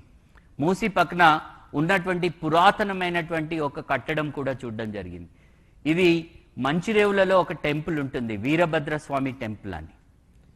ఇది సుమారుగా 800 సంవత్సరాల చరిత్ర కలిగిన temple. ఈ టెంపుల్ని కూడా improve చేయాలి, మూసి పక్కనే ఉంటుంది. సో దీన్ని కూడా ఒక సెక్యులర్ ప్లేస్ లాగా అందరికీ, అంటే టెంపుల్ డెవలప్ చేయటం. మనకు మక్కా మస్జిద్ ఉంది, అక్కడ మళ్ళీ మనకు రివర్ ఫ్రంట్ డెవలప్మెంట్లో భాగంగా ఒక మస్జిద్ తీసుకురావటం. తర్వాత ఇక్కడ గురుద్వారా, మనకి గౌలిగూడ ఆ ప్రాంతంలో చాలామంది మనకి గురుద్వారా వెళ్ళే వాళ్ళు ఉన్నారు, సిక్స్ ఉన్నారు, కమ్యూనిటీ ఉంది, అది టేకప్ చేయటం. నాగోల్ ఒక చర్చ్. సో సెక్యులర్ కనెక్ట్ కూడా, అంటే Musi is not only a river, but the river that connects the heritage, culture, tourism and also the secular things. So these are the plans already in place. In phase 2 we will also be taking up all these three. In the phase 1, because this development already started, we are trying to integrate this into the development process. So these will also be simultaneously be taken up. So sir, this also I request Honorable Chief Minister to consider. Let us go with the secular model of the city, sir. So this is how the entire planning happened. The DPR is ready. The DPR, many of the people, master planning is happened, and the DPR, some of the misconceptions are there. The DPR is not there, the DPR is there. This is the first consultation that is happening. And this will also be available online next week. We are doing the final vetting into this, and we will place it for the feedback, suggestions. So this is where exactly we are talking about. Every great river transformation was built on collective will. The collective will is very, very important. Please get into that. And I request all of you to come join us in turning this vision into reality. ఈ vision ని రియాలిటీకి తీసుకెళ్లడానికి మీరందరూ మాతో కలిసి పనిచేయాలని చెప్పేసి ప్రత్యేకంగా కోరుతా ఉన్నాం. So as I was mentioning, అందరూ దయచేసి మీ యొక్క ఫీడ్బ్యాక్, సజెషన్స్, ఇప్పుడు మా ఆలోచన ఏముంది అనే దాంట్లో డిపిఆర్ని ఫర్మ్ అప్ చేస్తూ ఉన్నాం. దాంట్లో తప్పకుండా మీరు ఇచ్చే సజెషన్స్ని సూచనల్ని తీసుకొని దాంట్లో తప్పకుండా మేము ఇన్కార్పొరేట్ చేస్తాం. This is the website. ఈ క్యూఆర్ కోడ్ కూడా చేయొచ్చు. ఈ వెబ్సైట్ ద్వారా మీరు సజెషన్స్ అండ్ మీ ఫీడ్బ్యాక్ ఇవ్వాల్సిందిగా కోరుతా ఉన్నాను. Thank you so much. Thanks for listening to me patiently.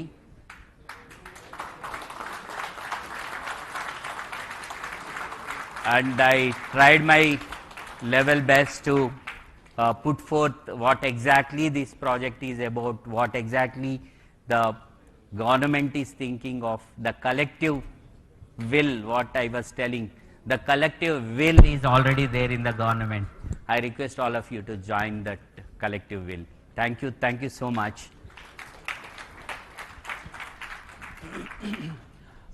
Now, in another 1-2 minutes, Honorable Chief Minister will give his views, thoughts, and address the August gathering. Thank you very much.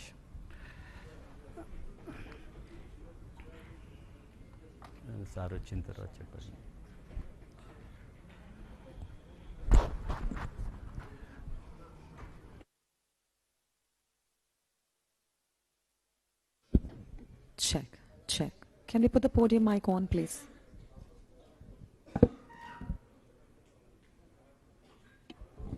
All the lights on.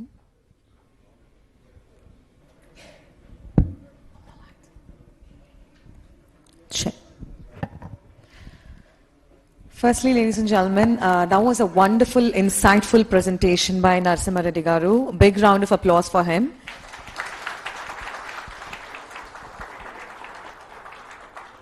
Not only did he ensure to cover everything about damage control, cutting edge technology, infrastructure, but he's also ensured to cover a secular model. Sir, thank you very much for the patience and to taking us all through this one. Yes. Ipudu Hyderabad Nagara Charitraku Mariyu Telangana Rashtra Bhavitaku Kotta Dasanu Disanu Chupistuna Honorable Gauruniyulu Rashtra Mukhyamantri Revanth Reddy Garni Vedik Midiki Ahwanistunamu to address the gathering. Hello sir, hearty welcome to you. Big round of applause please.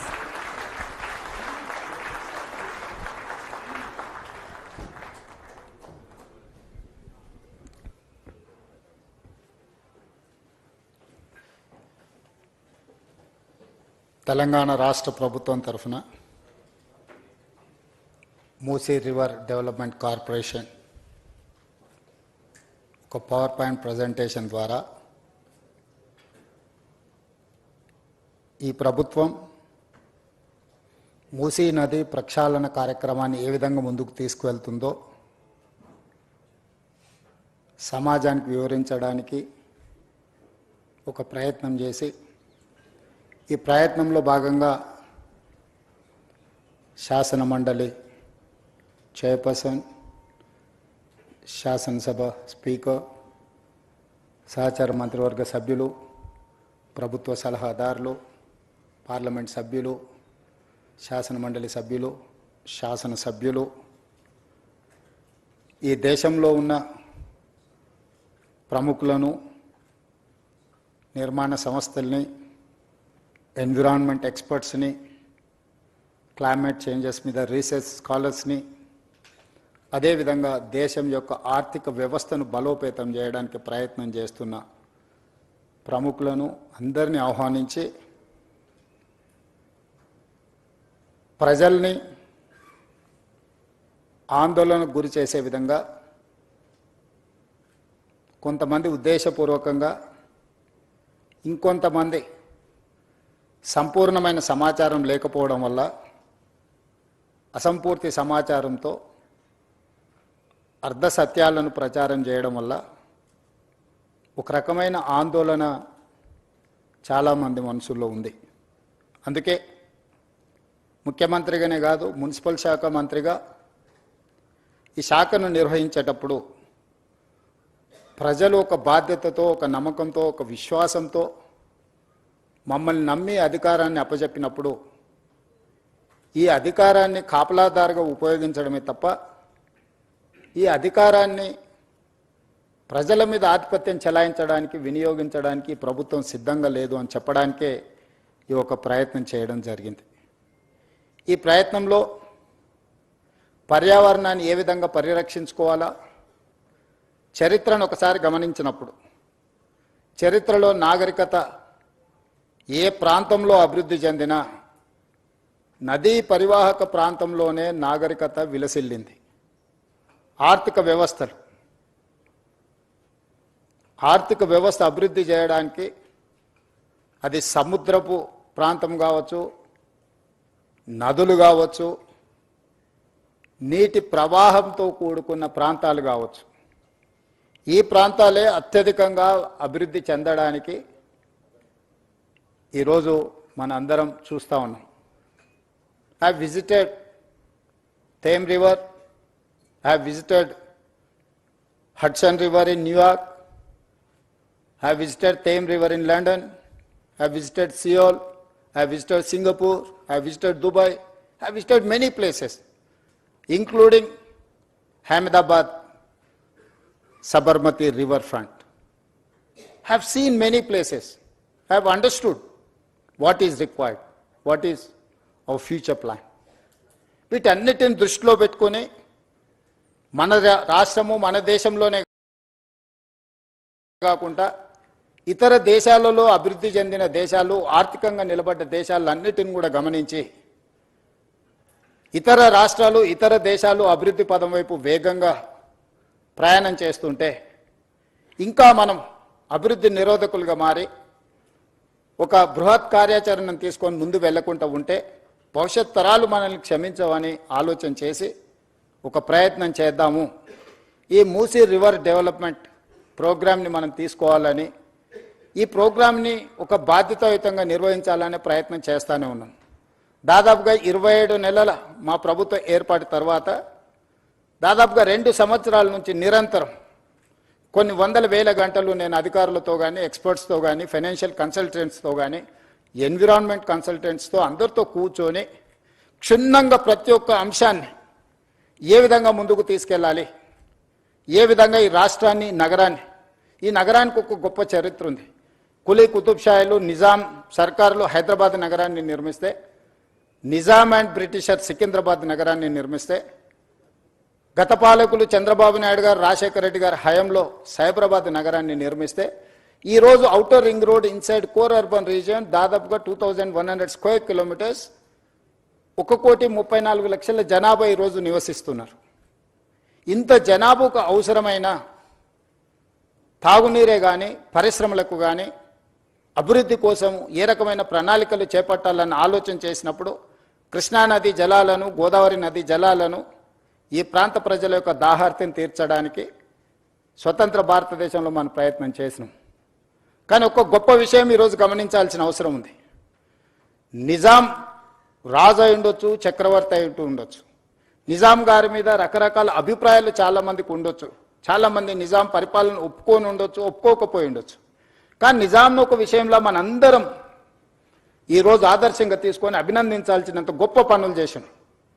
1908లో ఉప్పెన వచ్చి ఈ నగరాన్ని కమ్మేసినప్పుడు 10 నుంచి 15,000 మంది ప్రాణాలు పోయినప్పుడు ఈసా నది, మూసా నది ఈ నగరంని కప్పేసి ఉప్పెనగా మారి వేలాది మంది ప్రాణాలను బలిగొన్నప్పుడు నిజాం ప్రభువులు చెల్లించిపోయి ఈ నగరంలో ప్రజలకు ఈ ప్రమాదం ఉండకూడదు, ఏమి చెయ్యాలని ఆలోచన చేసి 1908 వచ్చిన ఫ్లడ్స్లో ప్రపంచంలోనే ఎక్స్పర్ట్స్ కోసం టెండర్ పిలిచి మోక్షగుండం విశ్వేశ్వరయ్యను ఒక గొప్ప ఇంజనీర్ని ఈ వరదల్ని నియంత్రించడానికి, ఈ ఉపద్రవం నుంచి తన నగరాన్ని, తన ప్రజల్ని కాపాడుకోవడానికి ప్రణాళిక సిద్ధం చేసి ఆనాడు వారిచ్చిన ఆదేశాల మేరకు మోక్షగుండం విశ్వేశ్వరయ్య ఇచ్చిన డిజైన్స్, అనంతగిరి కొండల్లో నుంచి వచ్చే మూసా నది, పరిగి ప్రాంతం నుంచి వచ్చే ఈసా నది, ఈ రెండింటి యొక్క వరదల్ని నియంత్రించడానికి, నియంత్రించిన నీళ్లను ప్రజలకు ఉపయోగించడానికి ఒక పక్కన హిమాయత్ సాగర్, ఇంకొక పక్కన ఉస్మాన్ సాగర్ని నిర్మించి 1921 104 సంవత్సరాల క్రితం నిర్మించిన ఉస్మాన్ సాగర్, హిమాయత్ సాగర్ ఈ రోజుకి హైదరాబాద్ ప్రజల యొక్క దాహార్తిని తీరుస్తున్నాయి. 100 సంవత్సరాలు పూర్తయిన చెక్కు చెదరకుండా కట్టడాలు, వరదల్ని నియంత్రించడమే కాకుండా హైదరాబాద్ నగర ప్రజల్ని కాపాడడమే కాకుండా ఈ నగరానికి వ్యాపారం కోసము, విద్య కోసము, ఉపాధి కోసం వచ్చే కోట్లాది మంది దాహార్తిని తీర్చే ప్రాజెక్టులుగా ఈరోజు ఒక గొప్ప మన్నన పొందిన ప్రాజెక్టులు నిజాం ప్రభువు నిర్మించింది. 110 సంవత్సరాల క్రితము నిజాం సర్కారే ఇంత గొప్ప విజన్ తోటి నదీ పరివాహక ప్రాంతాన్ని కేవలం తాగునీరు కోసం ఉపయోగించలే. Historical heritage structures Taramati Baradari నుంచి మొదలు పెడితే Charminar, Salarjung museum, high court, city college, you name it anything, Quli Qutb Shahi tombs నుంచి మొదలు పెడితే ఒక గొప్ప సంస్కృతిని, వారసత్వ సంపదను, Osmania hospital, Osmania university, city hall, town hall, today it is council member of legislative council 16th నుంచి అక్కడ నడపబోతున్నాం. స్వతంత్రం వచ్చిన తర్వాత మనం ఏర్పాటు చేసుకున్న మొట్టమొదటి శాసనసభ సమావేశాలు ఆ టౌన్ హాల్లోనే ఆ రోజు మనకు అవకాశం వచ్చింది. ఈ విధంగా ఒక గొప్ప వారసత్వ సంపదను, ఒక గొప్ప గుర్తింపును ప్రపంచంలోనే ఒక మేటి నగరంగా నిజాం సర్కారు మనకు అందించిన ఈ హైదరాబాద్ నగరాన్ని ఇలాగే వదిలేద్దామా? ప్రపంచంలో జరుగుతున్న పరిణామాలు, పర్యావరణ మార్పులను పరిగణలోకి తీసుకోవాల్సిన అవసరం ఉన్నదా లేదా మనందరం ఆలోచన చేయాలి. ఈరోజు నేను ఎవరిని విమర్శించదలుచుకోలేదు, విమర్శించిన సమయాన్ని నేను వృధా చేసుకోదలుచుకోలేదు. కానీ నేను విజ్ఞప్తి చేయదలుచుకున్నాను. 12 సంవత్సరాల కేంద్రంలో అధికారంలో ఉన్నవాళ్ళు, 10 సంవత్సరాలు రాష్ట్రంలో అధికారం ఉన్నవాళ్ళు, అభివృద్ధి చేసి తెలంగాణ స్టేట్ని గ్లోబల్ ముఖ చిత్రంలో పెట్టినామని చెప్పేవాళ్ళు, లేకపోతే మాకు ఇంటర్నేషనల్ ఎక్స్పోజర్ ఉంది, లేకపోతే మాకు అపారమైన మేధా సంపత్తి ఉందని చెప్పేవాళ్ళు ఎందుకు ఈరోజు ఈ ప్రాజెక్టులను అడ్డుకునే ప్రయత్నం చేస్తున్నారు? ఎందుకు సూచనలు ఇవ్వడానికి ప్రయత్నం చేస్తలేరు? If I do something wrong, you tell me what is that wrong, you find out, you suggest. I'm there to take your suggestions, I'm there to implement your suggestions. But you are simply saying that no. No is not solution for MUSI rejuvenation. This is what my answer. This is how I am going to react. ఈ రోజు ఏం చెయ్యాలనుకుంటున్నామో సాంకేతిక పరంగా ప్రపంచంలో ఎక్స్పర్ట్స్ని అందరిని ఒక దగ్గర కూర్చోబెట్టి, మన్హాటన్ నుంచి మొదలు పెడితే Cushman Wakefield, Rio, these are the world's best experts in financial consultants, in water reservation and construction side.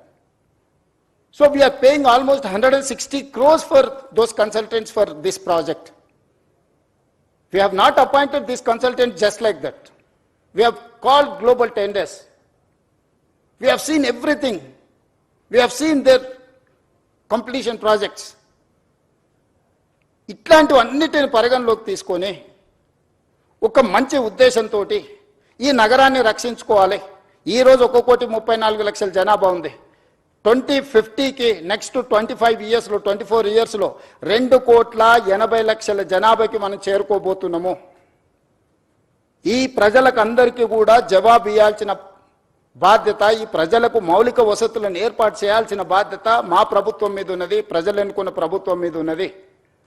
ఆనాడు చంద్రబాబు నాయుడు గారు, రాజశేఖర రెడ్డి గారు ఔటర్ రింగ్ రోడ్డు, అంతర్జాతీయ ఎయిర్పోర్టు, హైటెక్ సిటీ, అంతర్జాతీయ స్థాయికి సంబంధించిన Microsoft, Infosys or any other Google లాంటి సంస్థల్ని ఈ నగరానికి తేకపోయి ఉంటే ఈరోజు మన ఆర్థిక వ్యవస్థ బాగుపడి ఉండేదా? ఈరోజు ప్రపంచంలో మనకు గుర్తింపు వచ్చి ఉండేదా? 94 to 2004 TDP, 2004 to 2014 Congress, 2014 to 2024 TRS. But we have made all policies from 94 to 2014. All these 25 years we have planned like anything.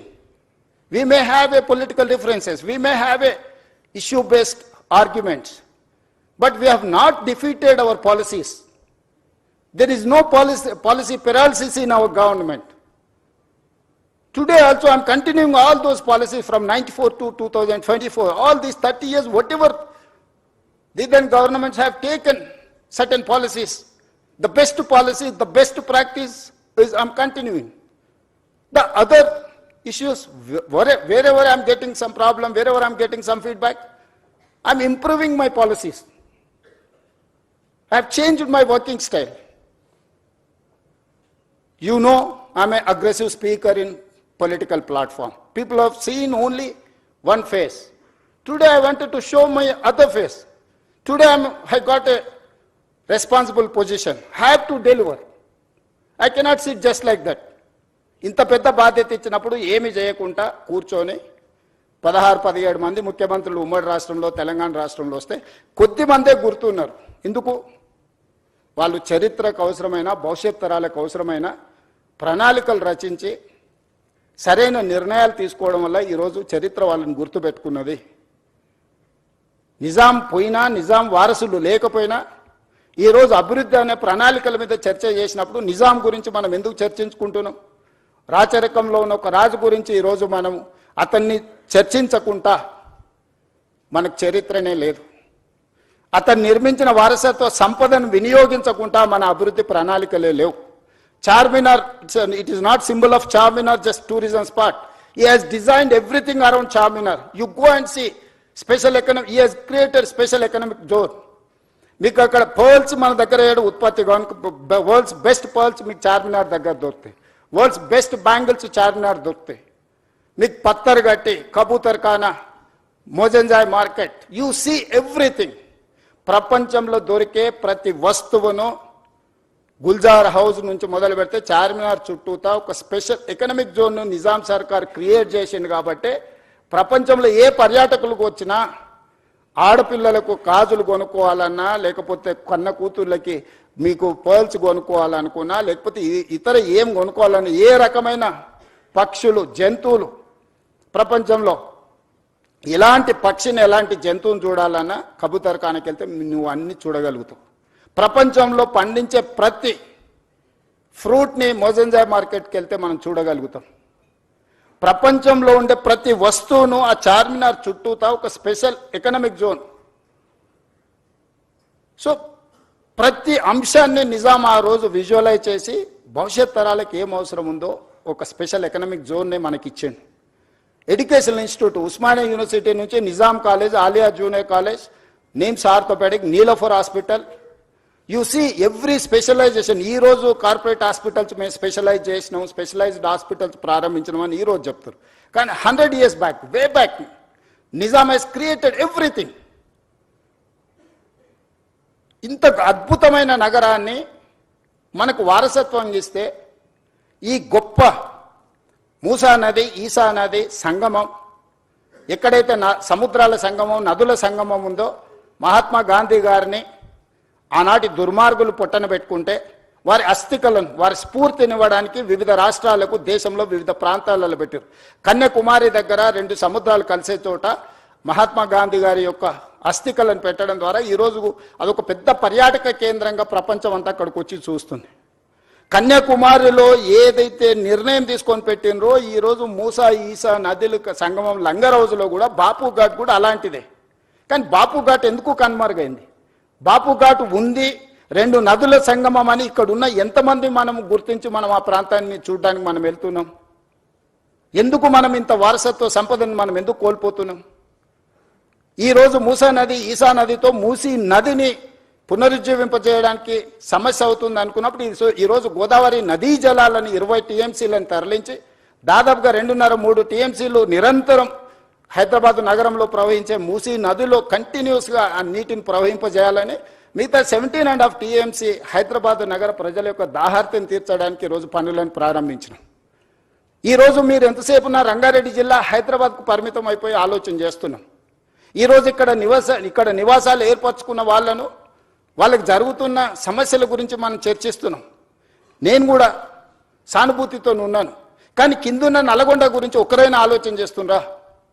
ఈరోజు ఫార్మా కంపెనీల కాలుష్యము, నగరంలో వెదజల్లుతున్న కాలుష్యం, నగరంలో ఉన్న డ్రైనేజీలు, ఆత్మహత్యలు చేసుకున్న మనుషుల కలేబరాలు, అంబర్పేటలో ఉన్న శ్మశాన వాటికలు, ఈ మూసీ నదిలో చనిపోతున్న పశువుల కలేబరాలు, ఒక విషం, ఒక కాలుష్యం, అది కాలుష్యం దాటి విషంగా మారి ఈరోజు నల్గొండ ప్రజల జీవితాలను అతలాకుతలం చేస్తుంది.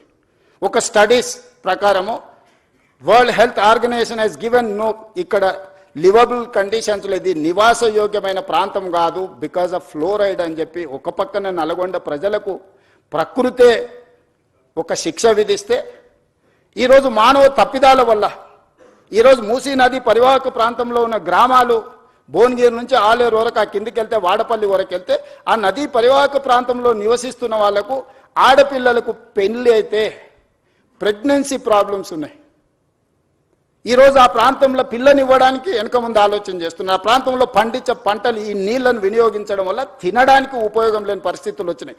ఆ ప్రాంతంలో పండించిన కూరగాయలు కానీ ఆ ప్రాంతంలో పండించిన పంటలు కానీ తింటే వాటి వల్ల వచ్చే సమస్యలు అనంతము. నల్గొండ జిల్లా ప్రజలకి శిక్ష అవసరం ఉందా? ఆ ప్రజల్ని కాపాడాల్సిన బాధ్యత ఎవరు? నల్గొండ ప్రజలు మన వాళ్ళు కాదా? మనతో లేరా?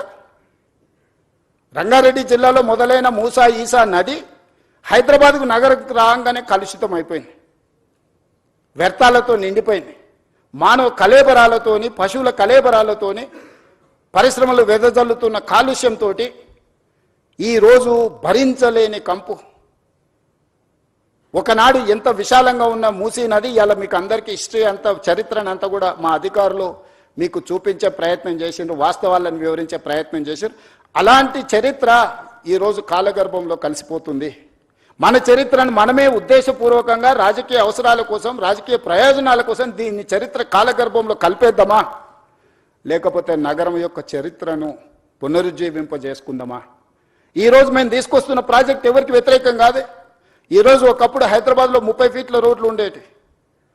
అంతెందుకు అత్యంత శ్రీమంతులు నివసించే Jubilee Hills road number 36 almost 25-30 feet road ఉండే. I seen that road. మేము పోయేవాళ్ళం. ఈరోజు 150 ఫీట్లకు విస్తరించిన రోడ్ నెంబర్ 45 40 ఫీట్లు ఉండేది. ఈరోజు 150 ఫీట్ రోడ్ అయింది.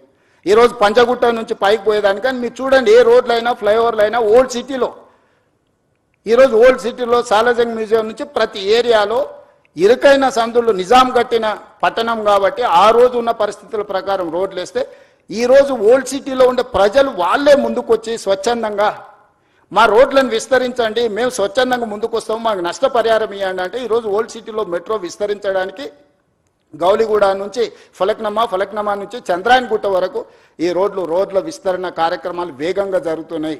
మనం మెట్రో రైలు నిర్మించుకోవడానికి ఇవాళ ఓల్డ్ సిటీలో ఉన్న పౌరులందరూ ముందుకొచ్చి, ప్రజాప్రతినిధులందరూ ముందుకొచ్చి, అక్కడ ఉన్న ఎమ్మెల్యేలు ఎంపీలందరూ ముందుకొచ్చి ప్రభుత్వానికే విజ్ఞప్తి చేసి మేము కూడా ప్రపంచంతో పోటీ పడే విధంగా అభివృద్ధి చెందాలనుకుంటున్నాం. ఇంకెంతకాలం మేము ఈ మురికి కూపంలో మేము జీవించదలుచుకోలేదు, మాకు సరైన నష్టపరిహారం ఇచ్చి మా ప్రాంతాన్ని అభివృద్ధి చేయండి అని ఆ పార్లమెంట్ సభ్యుడు, ఆ శాసనసభ్యులు ముందుకు వస్తే ఈరోజు వేలాది కోట్ల రూపాయలు అక్కడ ఈ నగర అభివృద్ధి కోసం, ఈ రోడ్ల విస్తరణ కోసం, ఎలివేటెడ్ కారిడార్ల కోసం, మెట్రో రైల్ కోసం, మిరాలం ట్యాంక్ కేబుల్ బ్రిడ్జ్ కోసం ఈరోజు మనం వేల కోట్ల రూపాయలు ఖర్చు పెడుతున్నాం.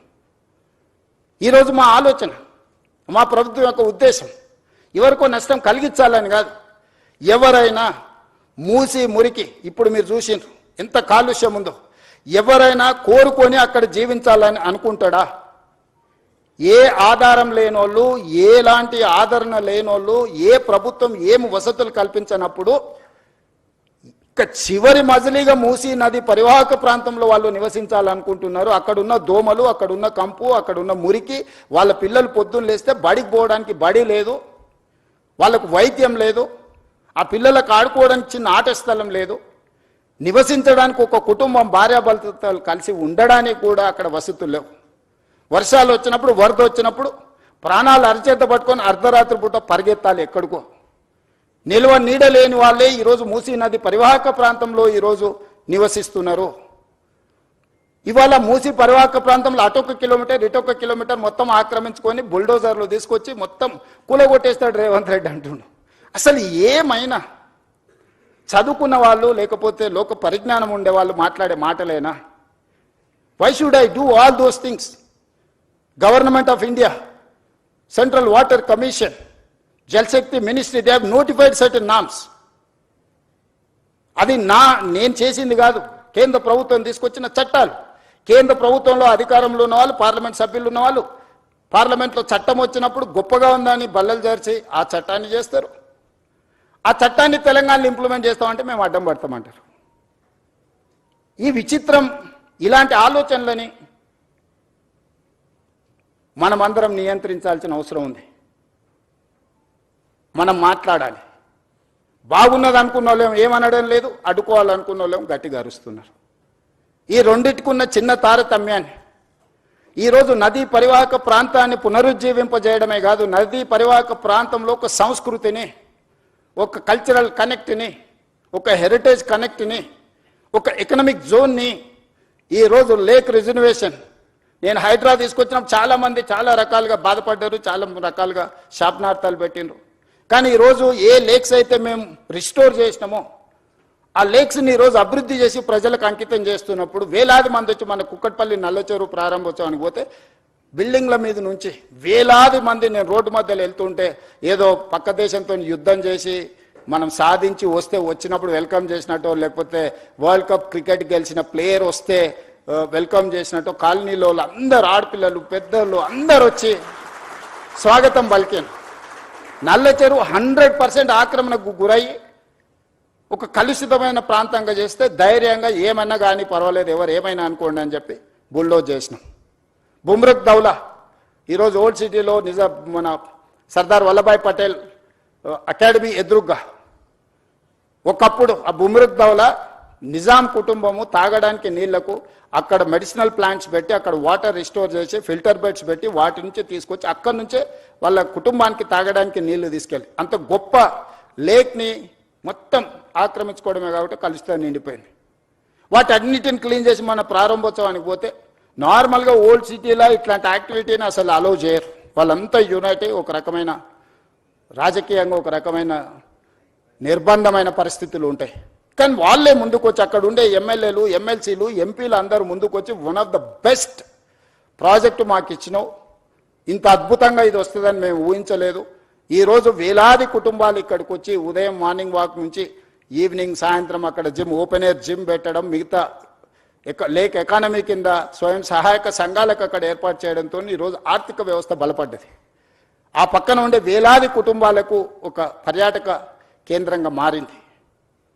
ఈరోజు ప్రతి అంశాన్ని సాంకేతికంగా ఒక మానవీయ కోణంలో హ్యూమన్ టచ్ మేము ఎక్కడ మిస్ కాలే.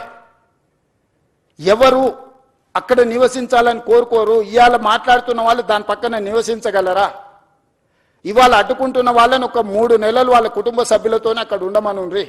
ఒక కంటైనర్ హౌస్ ఇస్తాను నేను, ఒకవేళ గుడిసెలలో వాళ్ళకు ఉండడానికి ఇబ్బంది అయితే రాష్ట్ర ప్రభుత్వం తరఫున మూసీ రివర్ డెవలప్మెంట్ కార్పొరేషన్ తరఫున ఆ మూసీ నది పరివాహక ప్రాంతంలో కంటైనర్ హౌస్ ఇస్తాం మీకు with all facilities other than Musi ప్రక్షాళన.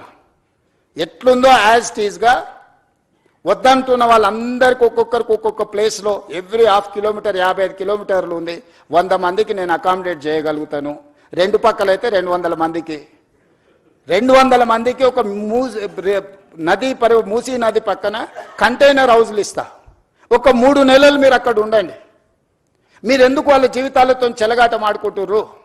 వాళ్ళ జీవితాలలో వెలుగు రావద్దా? వాళ్ళ జీవితాలు బాగుపడొద్దా? వాళ్ళు ఈ దోమల నుంచి మురికి నుంచి వాళ్ళు బయటపడొద్దా? వాళ్ళ పిల్లలు చదువుకోవద్దా? వాళ్ళకు వైద్యం అందొద్దా? వాళ్ళ అభివృద్ధి పదం వైపు నడవద్దా?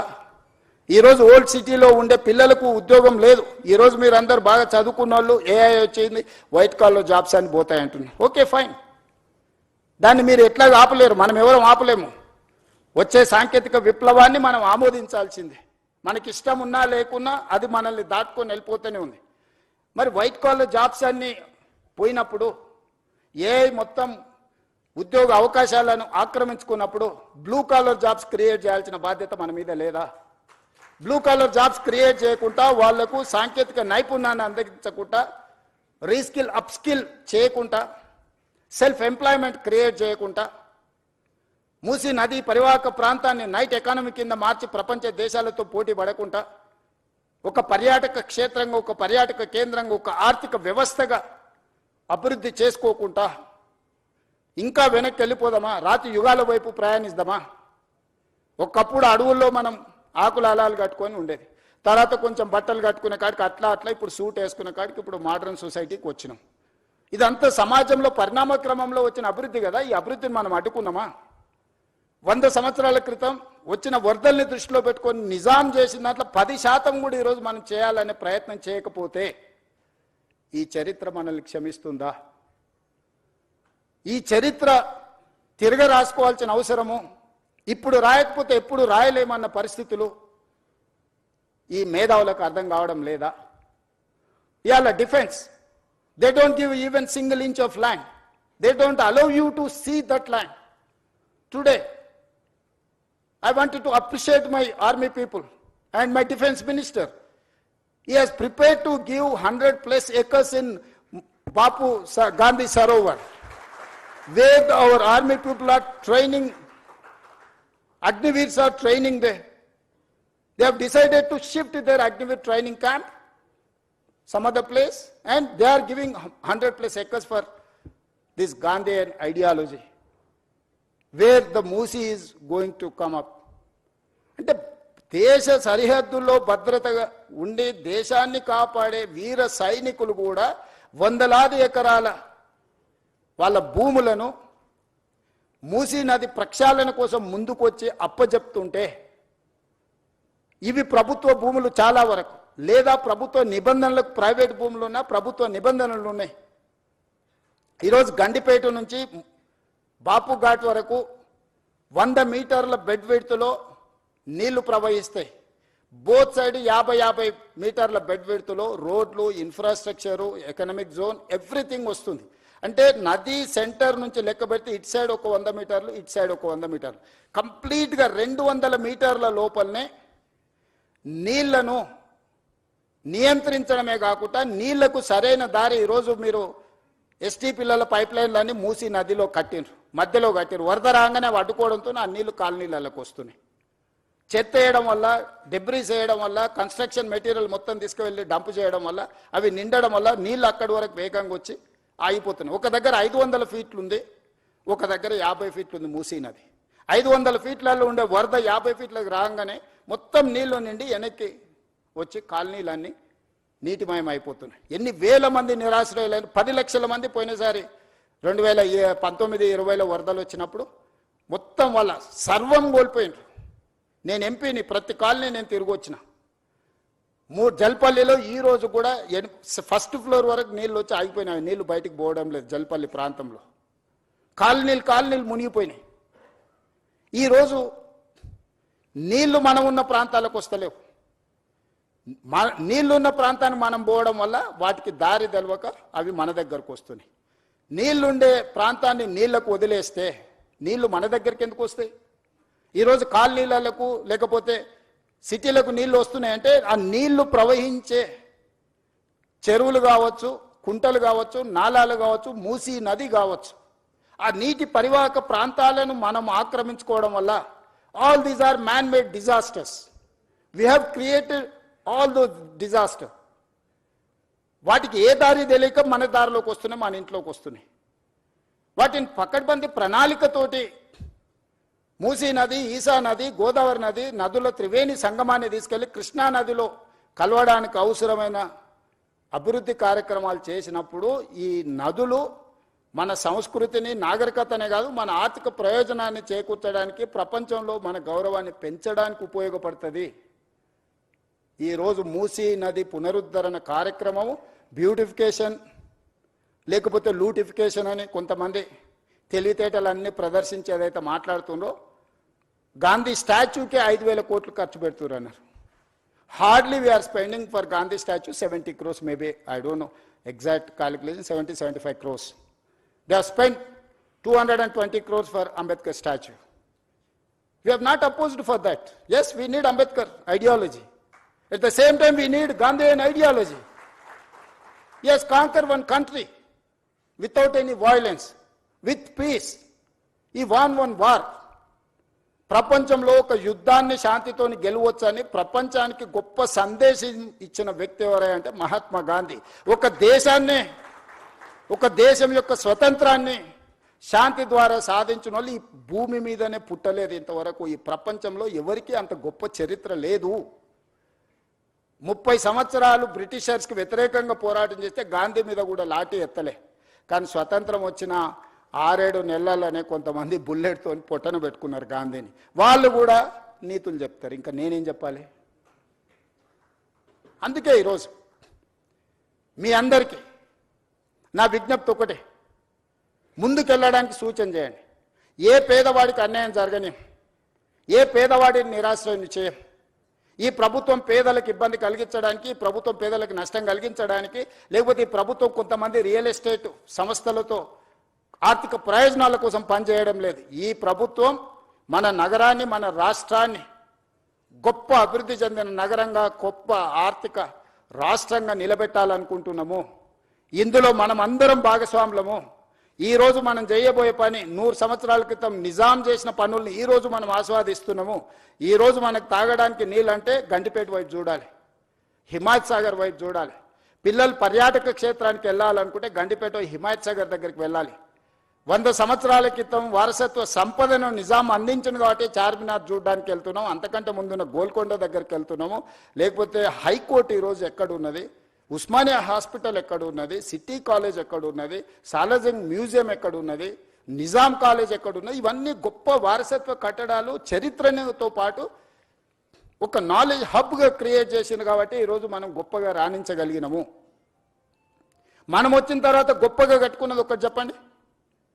75 సంవత్సరాల స్వతంత్ర భారతంలో అద్భుతమైన కట్టడం, చరిత్రలో మనకు పేరు తెచ్చిపెట్టగలిగిన కట్టడం ఒక్కటైనా మనం కట్టుకోగలిగినమా? వరంగల్ వెళ్తే వేయి స్తంభాల గుడి చెప్పుకోవాలి, అక్కడికి వెళ్తే రామప్ప మందిరం చెప్పుకోవాలా, ఇంకొక దగ్గరికి వెళ్తే ఇంకొక చరిత్రను చెప్పుకోవాలా, అలంపూర్ వెళ్తే శక్తిపీఠం గురించి చెప్పుకోవాలి, కృష్ణానది పరివాహక ప్రాంతంలో రాజులు కట్టిన గొప్ప గొప్ప మందిరాలను చెప్పుకుంటున్నాం తప్ప మనం చరిత్రకారులం కావాల్సిన అవసరం లేదా? మన చరిత్రను తిరిగి మళ్ళీ రాసుకునే అవకాశం మనకు వచ్చినప్పుడు మనం వదులుకోవాలా? ఈరోజు ప్రాజెక్ట్ కాస్ట్ ఇక్కడ చూపించినాం.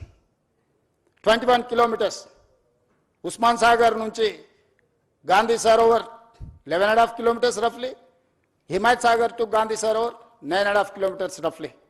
Put together the entire project cost is hardly 6,500 to 7,000 crores. In that project, Gandhi statue and building structure and everything may be 200-250 crores. Not even less than 1% of that project, or otherwise 2%. ఇలాంటి తప్పుడు ప్రచారాలు కొంతమంది రాజకీయ నాయకులకు ప్రయోజనం ఉండొచ్చు. తప్పుడు ప్రచారంతో స్వార్థం ఉండొచ్చు. మేము చేయలేని పని ఇంకెవ్వరు చేయొద్దని అడ్డుకునే దేవతలు యజ్ఞాలు యాగాలు చేసి లోక కళ్యాణం కోసం చేసినప్పుడు రాక్షసులు కూడా అడ్డుకోవడానికి వచ్చి అందులో రక్త మాంసాలు పోసేటోళ్ళు. శుక్రాచార్యుడు, ఆయన శిష్యులు మారీచుడు, సుబాహుడు దేవతలు యజ్ఞాలు యాగాలు చేసినప్పుడు శుక్రాచార్యుడు ఆయన శిష్యులు వచ్చి ఈ యజ్ఞాలను భగ్నం చేసి లోక కళ్యాణం జరగొద్దని రక్త మాంసాలను ఆ యాగంలో వీళ్ళు నెయ్యి పండ్లు ఫలాలు వీళ్ళేస్తే పైనుంచి వాళ్ళు రక్తం మాంసాలు అందులో పోస్తారు. అయినా దేవతలు యజ్ఞాలు యాగాలు మానలేదే. ఆ మారీచుడే కదా సీతమ్మను ఎత్తుకుపోవడానికి రావణాసురుడి మేనమామ మారీచుడు. మేనమామను రావణాసురుడు కోరుకుంటే మారీచుడు మాయలేడి రూపంలో వచ్చి సీతను ఎత్తుకోవడానికి పోతే రాముడి చేతిలో మారీచుడు పోయిండు, సుబాహుడు పోయిండు, రావణాసురుడు పోయిండు, అందరు పోయిండు. లోక కళ్యాణం కోసం మంచి పనులు చేపట్టినప్పుడు సహకరించుకోవడానికి మీకు మనసు రాకపోతే పర్వాలేదు, అడ్డుకునే ప్రయత్నం చేయకండి దయచేసి. దయచేసి ఈ ప్రభుత్వం ఓపెన్గా మిమ్మల్ని వెల్కమ్ చేస్తుంది. రేపు శాసనసభలో కూడా ఇది చర్చకు పెడతాను. శాసనసభలో మీరు వీలైనంత మేరకు సలహాలు సూచనలు ఇవ్వండి ముందుకెళ్ళడానికి. ఇంకా మీకున్న అనుభవాన్ని, మీరు ప్రపంచంలో చాలా చదువుకొని వచ్చారు, గొప్ప గొప్ప యూనివర్సిటీలలో చదువుకున్నామంటూ. నేను గవర్నమెంట్ స్కూల్లోనే చదువుకొని వచ్చిన, నేను గవర్నమెంట్ స్టూడెంట్ని. నేను ప్రభుత్వ పాఠశాలలో చదువుకున్న మధ్యతరగతి వ్యవసాయ కుటుంబం నుంచి వచ్చిన వాడిని. నేను చూసి నేర్చుకున్నది అమలు చేయడానికి ప్రయత్నం చేస్తున్నా. నాకు గొప్ప విద్యలేం రావు, కానీ చూస్తే నేర్చుకోగలిగిన తెలివితేటలు ఉన్నాయి నాకు. అందుకే ప్రపంచంలో ఉన్న అభివృద్ధిలో నేను చూసి వచ్చిన. సేయింగ్ ఇస్ బిలీఫ్ అంటారు, నకల్ మారనేకి వెళ్ళి అకల్ రెహనా అంటారు. ఇన్ని ప్రాజెక్టులను చూసినాము, కనీసం వాటి నకలు కొట్టినా కూడా ప్రపంచంలో ఒక గొప్ప అద్భుతమైన కట్టడాన్ని మనం కట్టవచ్చు. దీనికోసం పెద్దగా సైంటిస్ట్ కావాల్సిన అవసరం లేదు, కామన్ సెన్స్ ఉంటే సరిపోద్ది. అది కూడా లేకుండా మాట్లాడితే ఇంకా నేను చేయగలిగింది ఏముంది, జాలిపడడం తప్ప. నాకున్న అవకాశం ఏంది, మీరందరూ సలహా చేయండి, మీరందరూ తీర్మానం చేయండి. వద్దు ఈ ప్రాజెక్ట్ ఆపేద్దామంటే I don't have any issues. మీ అందరికి ఇష్టం లేని అభివృద్ధి నేనెందుకు చేస్తాను? ఈ అభివృద్ధిని చేసి నేనేం నాతో పాటు తీసుకెళ్లేది ఉందా? లేదే. ఆర్టీజీఎస్ కూడా లేదు పైకి పోయినప్పుడు ట్రాన్స్ఫర్ చేసుకోవడానికి. పోస్ట్ డేటెడ్ చెక్స్ ఇచ్చినా కూడా పైన పోయినాక ఎన్కాష్ చేసుకోవడానికి ఏం లేదు. ఏం చేసినా ఇక్కడనే వదిలేళ్ళాలి, ఏం సంపాదించినా ఇక్కడనే వదిలేళ్ళాలి. మీరు అందరు ఎవరన్నా ఏమన్నా ఫెసిలిటీ ఉంది భవిష్యత్తులో వస్తుంది అనుకుంటారేమో, చంద్రమండలం పోవడానికి అవకాశం ఉంది కాబట్టి సంపాదించింది పైకి పోయినప్పుడు ఆర్టీజీఎస్ కింద బదిలీ చేసుకోవచ్చు అని. I don't think so. A technology వచ్చినా అది అసాధ్యము. మనం చేసిన మంచి ఇక్కడే ఉంటుంది, మనం చేసిన చెడు ఇక్కడే ఉంటుంది. కాకపోతే మంచికైనా చెడుకైనా నేను మంచికి ప్రతినిధిని కావాలనుకుంటున్నా. 2 మంచి పనులు చేయడం ద్వారా ఈ సమాజానికి ఉపయోగపడితే నాకు ఇచ్చిన అవకాశాన్ని సార్థకత చేకూరుతుంది అని యంగ్ ఏజ్లో ఒక వ్యవసాయ కుటుంబం నుంచి గ్రామీణ ప్రాంతంలో నుంచి చదువుకొని వచ్చిన నాకు ప్రజలు ఇంత ఒక గొప్ప అవకాశాన్ని ఇచ్చారు. తెలంగాణ రాష్ట్రానికి 2వ ముఖ్యమంత్రిగా. చాలామందికి రాజకీయాలలో ఉండే వాళ్ళకి సర్పంచ్ నుంచి పార్లమెంట్ వరకు ఉన్న ప్రతి ఒక్కరికి ఒక ఆలోచన ఉంటుంది, ఒక్కసారైనా ముఖ్యమంత్రి అయితే బాగుండని. కానీ నాకు దేవుడు 2వ ముఖ్యమంత్రిగా అవకాశం ఇచ్చిండు. 2 సంవత్సరాల 3 నెలలు చాలా మంచిగా పూర్తి చేసిన, ప్రణాళికలు సిద్ధం చేసిన. దేవుడిచ్చిన అవకాశాన్ని నేను వృధా చేయదలుచుకోలే. నేను స్ట్రాంగ్ ప్రాక్టీసింగ్ హిందూ. నేను ఫిలాసఫీని నమ్ముతా, కర్మ సిద్ధాంతాన్ని నమ్ముతానే. I respect other religions but I follow my religion. నేను ప్రాక్టీసింగ్ హిందూని. ప్రాక్టీసింగ్ హిందూ అని అంటే కర్మ సిద్ధాంతాన్ని, మంచిని మంచు చెడుని చెడు అనడమే ప్రాక్టీసింగ్ హిందూ యొక్క లక్షణం.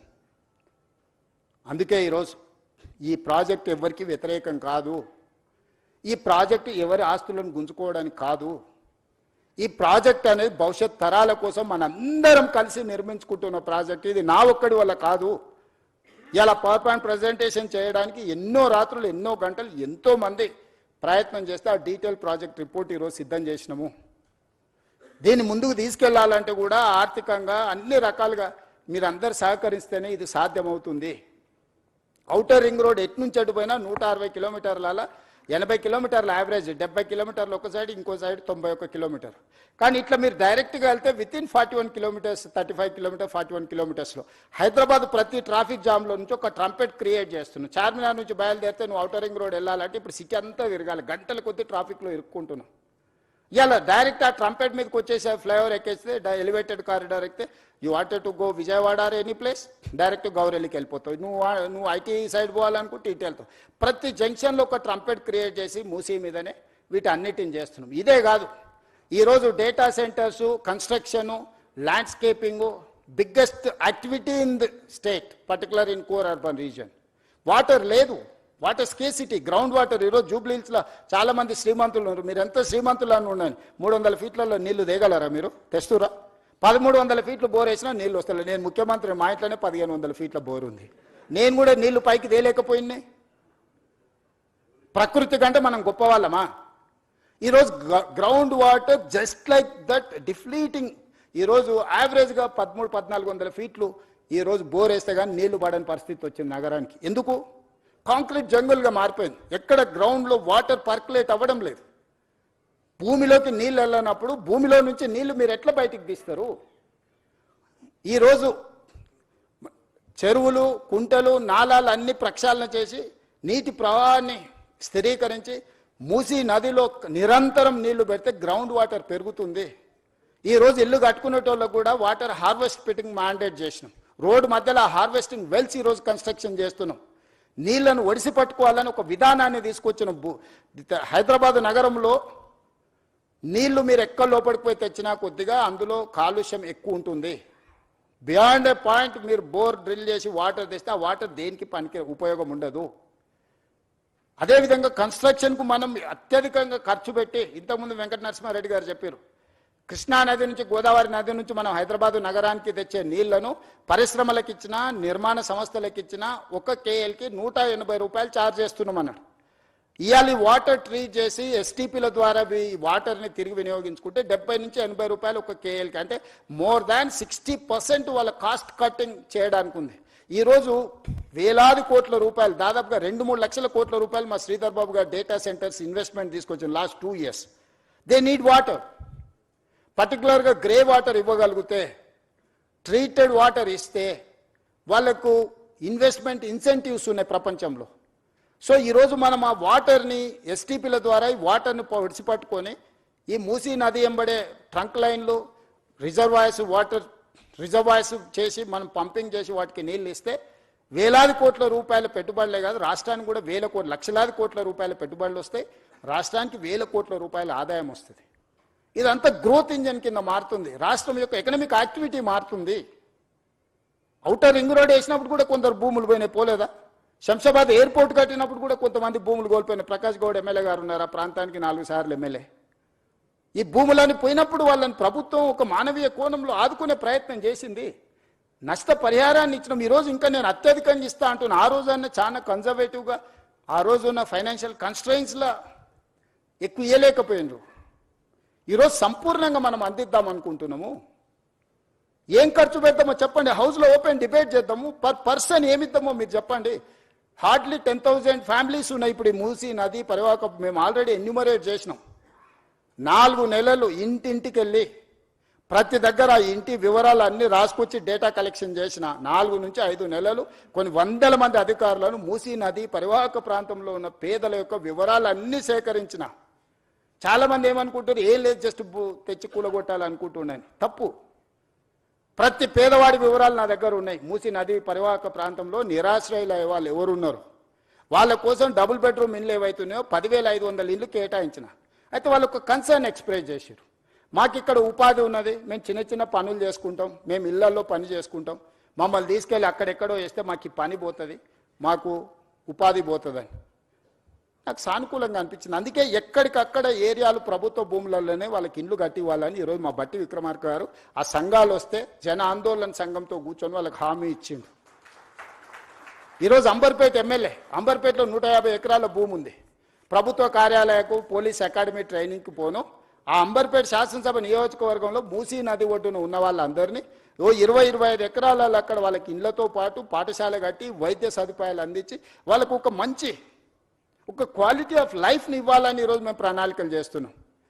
ఈ పరివాహక ప్రాంతంలో ఎక్కడెక్కడైతే ప్రభుత్వ భూములు ఉన్నాయో ఆ భూముల్లోనే వాళ్ళకు నివాస స్థలాలు ఏర్పాటు చేయడమే కాకుండా వాళ్ళ పిల్లలకు చదువుల కోసం పాఠశాల, వాళ్ళకు వైద్యం అందించి ఆ పక్కనే వాళ్ళకు ఉపాధి కల్పించడానికి ప్రయత్నం చేస్తాం.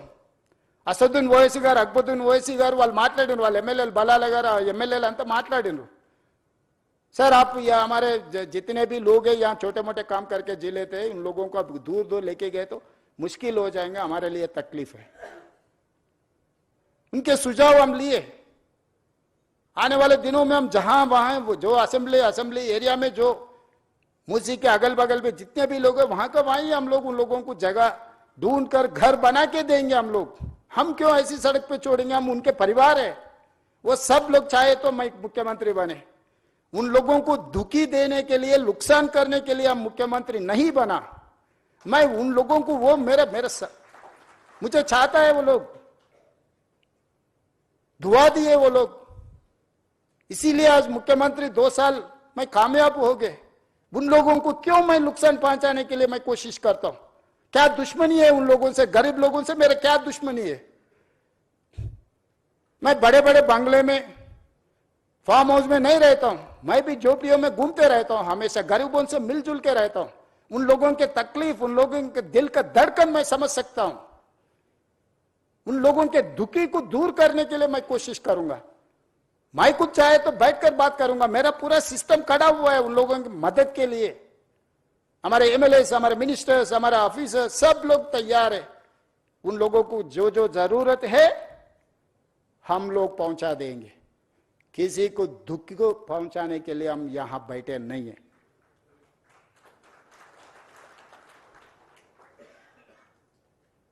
लोग समझ रहे होंगे अरे यहां पर कुछ बना है, अरे रेवंत रेड्डी जी रियल एस्टेट के लिए सोचता है. हाँ जरूर सोचता हूं, क्यों नहीं.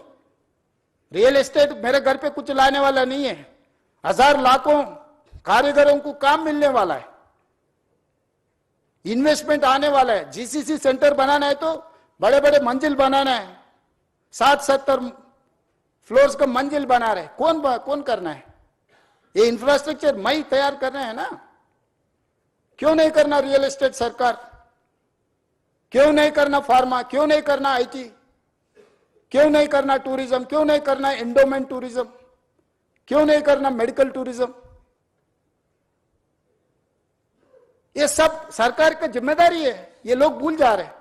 परिवार के लिए फार्म हाउस बना लिए तो सब कुछ हो गया बोल के कोई समझे तो वो उनका सोच है, मैं क्या कर सकता हूं। मैं कुछ बोलने के लिए भी यहां नहीं है, मेरा सोच अलग है भाई, मेरा सोच गरीबों के साथ है।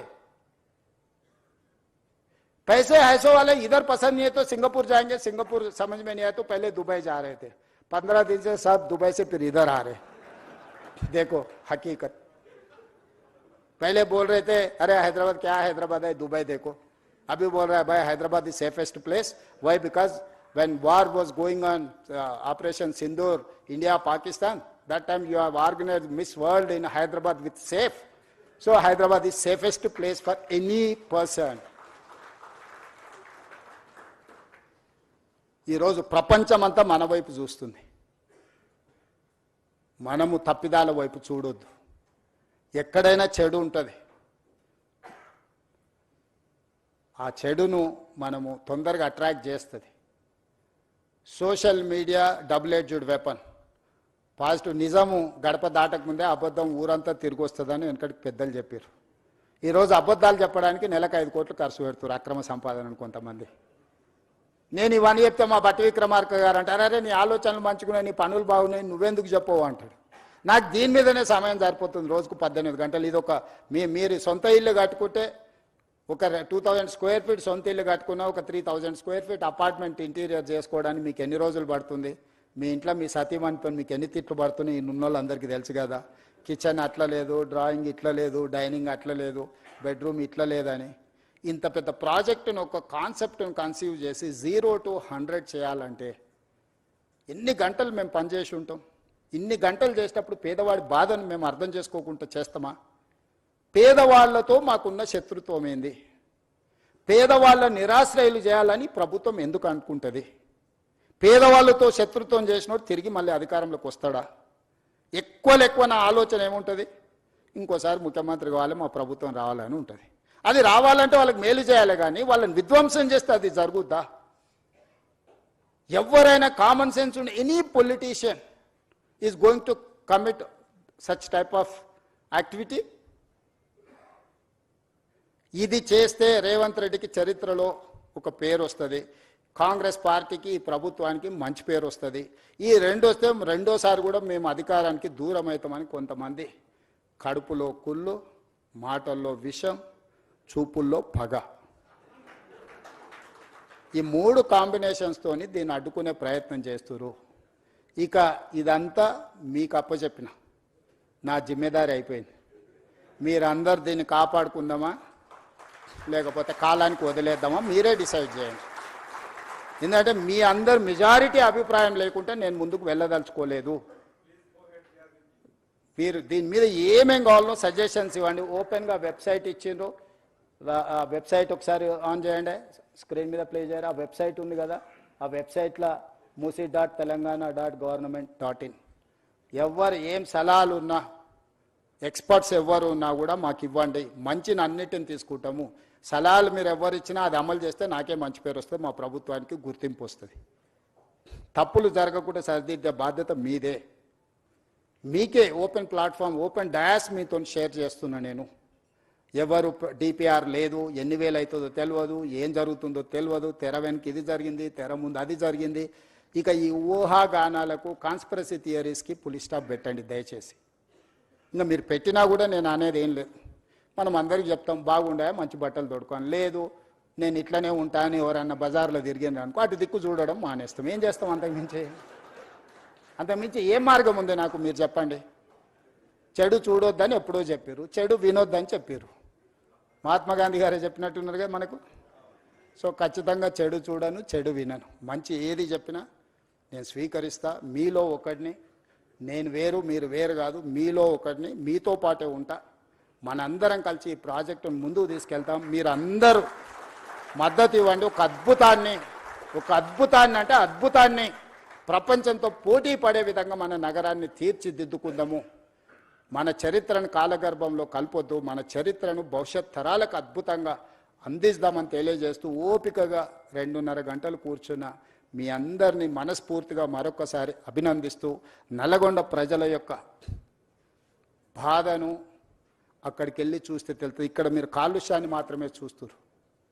వాళ్ళ భవిష్యత్ తరాలు పుట్టబోయే పిల్లలు కాలు వంకర, కన్ను వంకర, లేకపోతే రకరకాల సమస్యలతోని ఆ ప్రాంతంలో ప్రజలు బాధను అనుభవిస్తారు. ఈ మూసి ప్రక్షాళన చేయకపోతే వాళ్లకు న్యాయం జరగదు.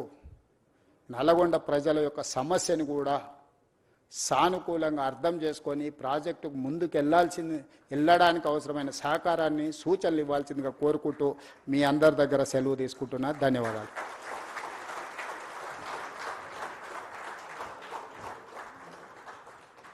Check. So thank you very much for caring for the citizens of this city and thereby the state with your long-term vision and your relentless effort. Can we give a big round of applause for the Honorable Chief Minister of the state Telangana? This was really impactful, and I request everybody here, all the delegates and special guests here, to tweet about today's event, and whatever, if you have recorded, to tweet it. Let's take this vision of rejuvenating River Musi forward. Requesting all of you to tweet this on all the social media platforms. Thank you very much. Dinner is arranged for every one of you here. Kindly indulge in dinner before you all leave. Thank you very much for this opportunity. Signing off, your show host Sharmila Kasala. Jai Hind, Jai Telangana. Thank you.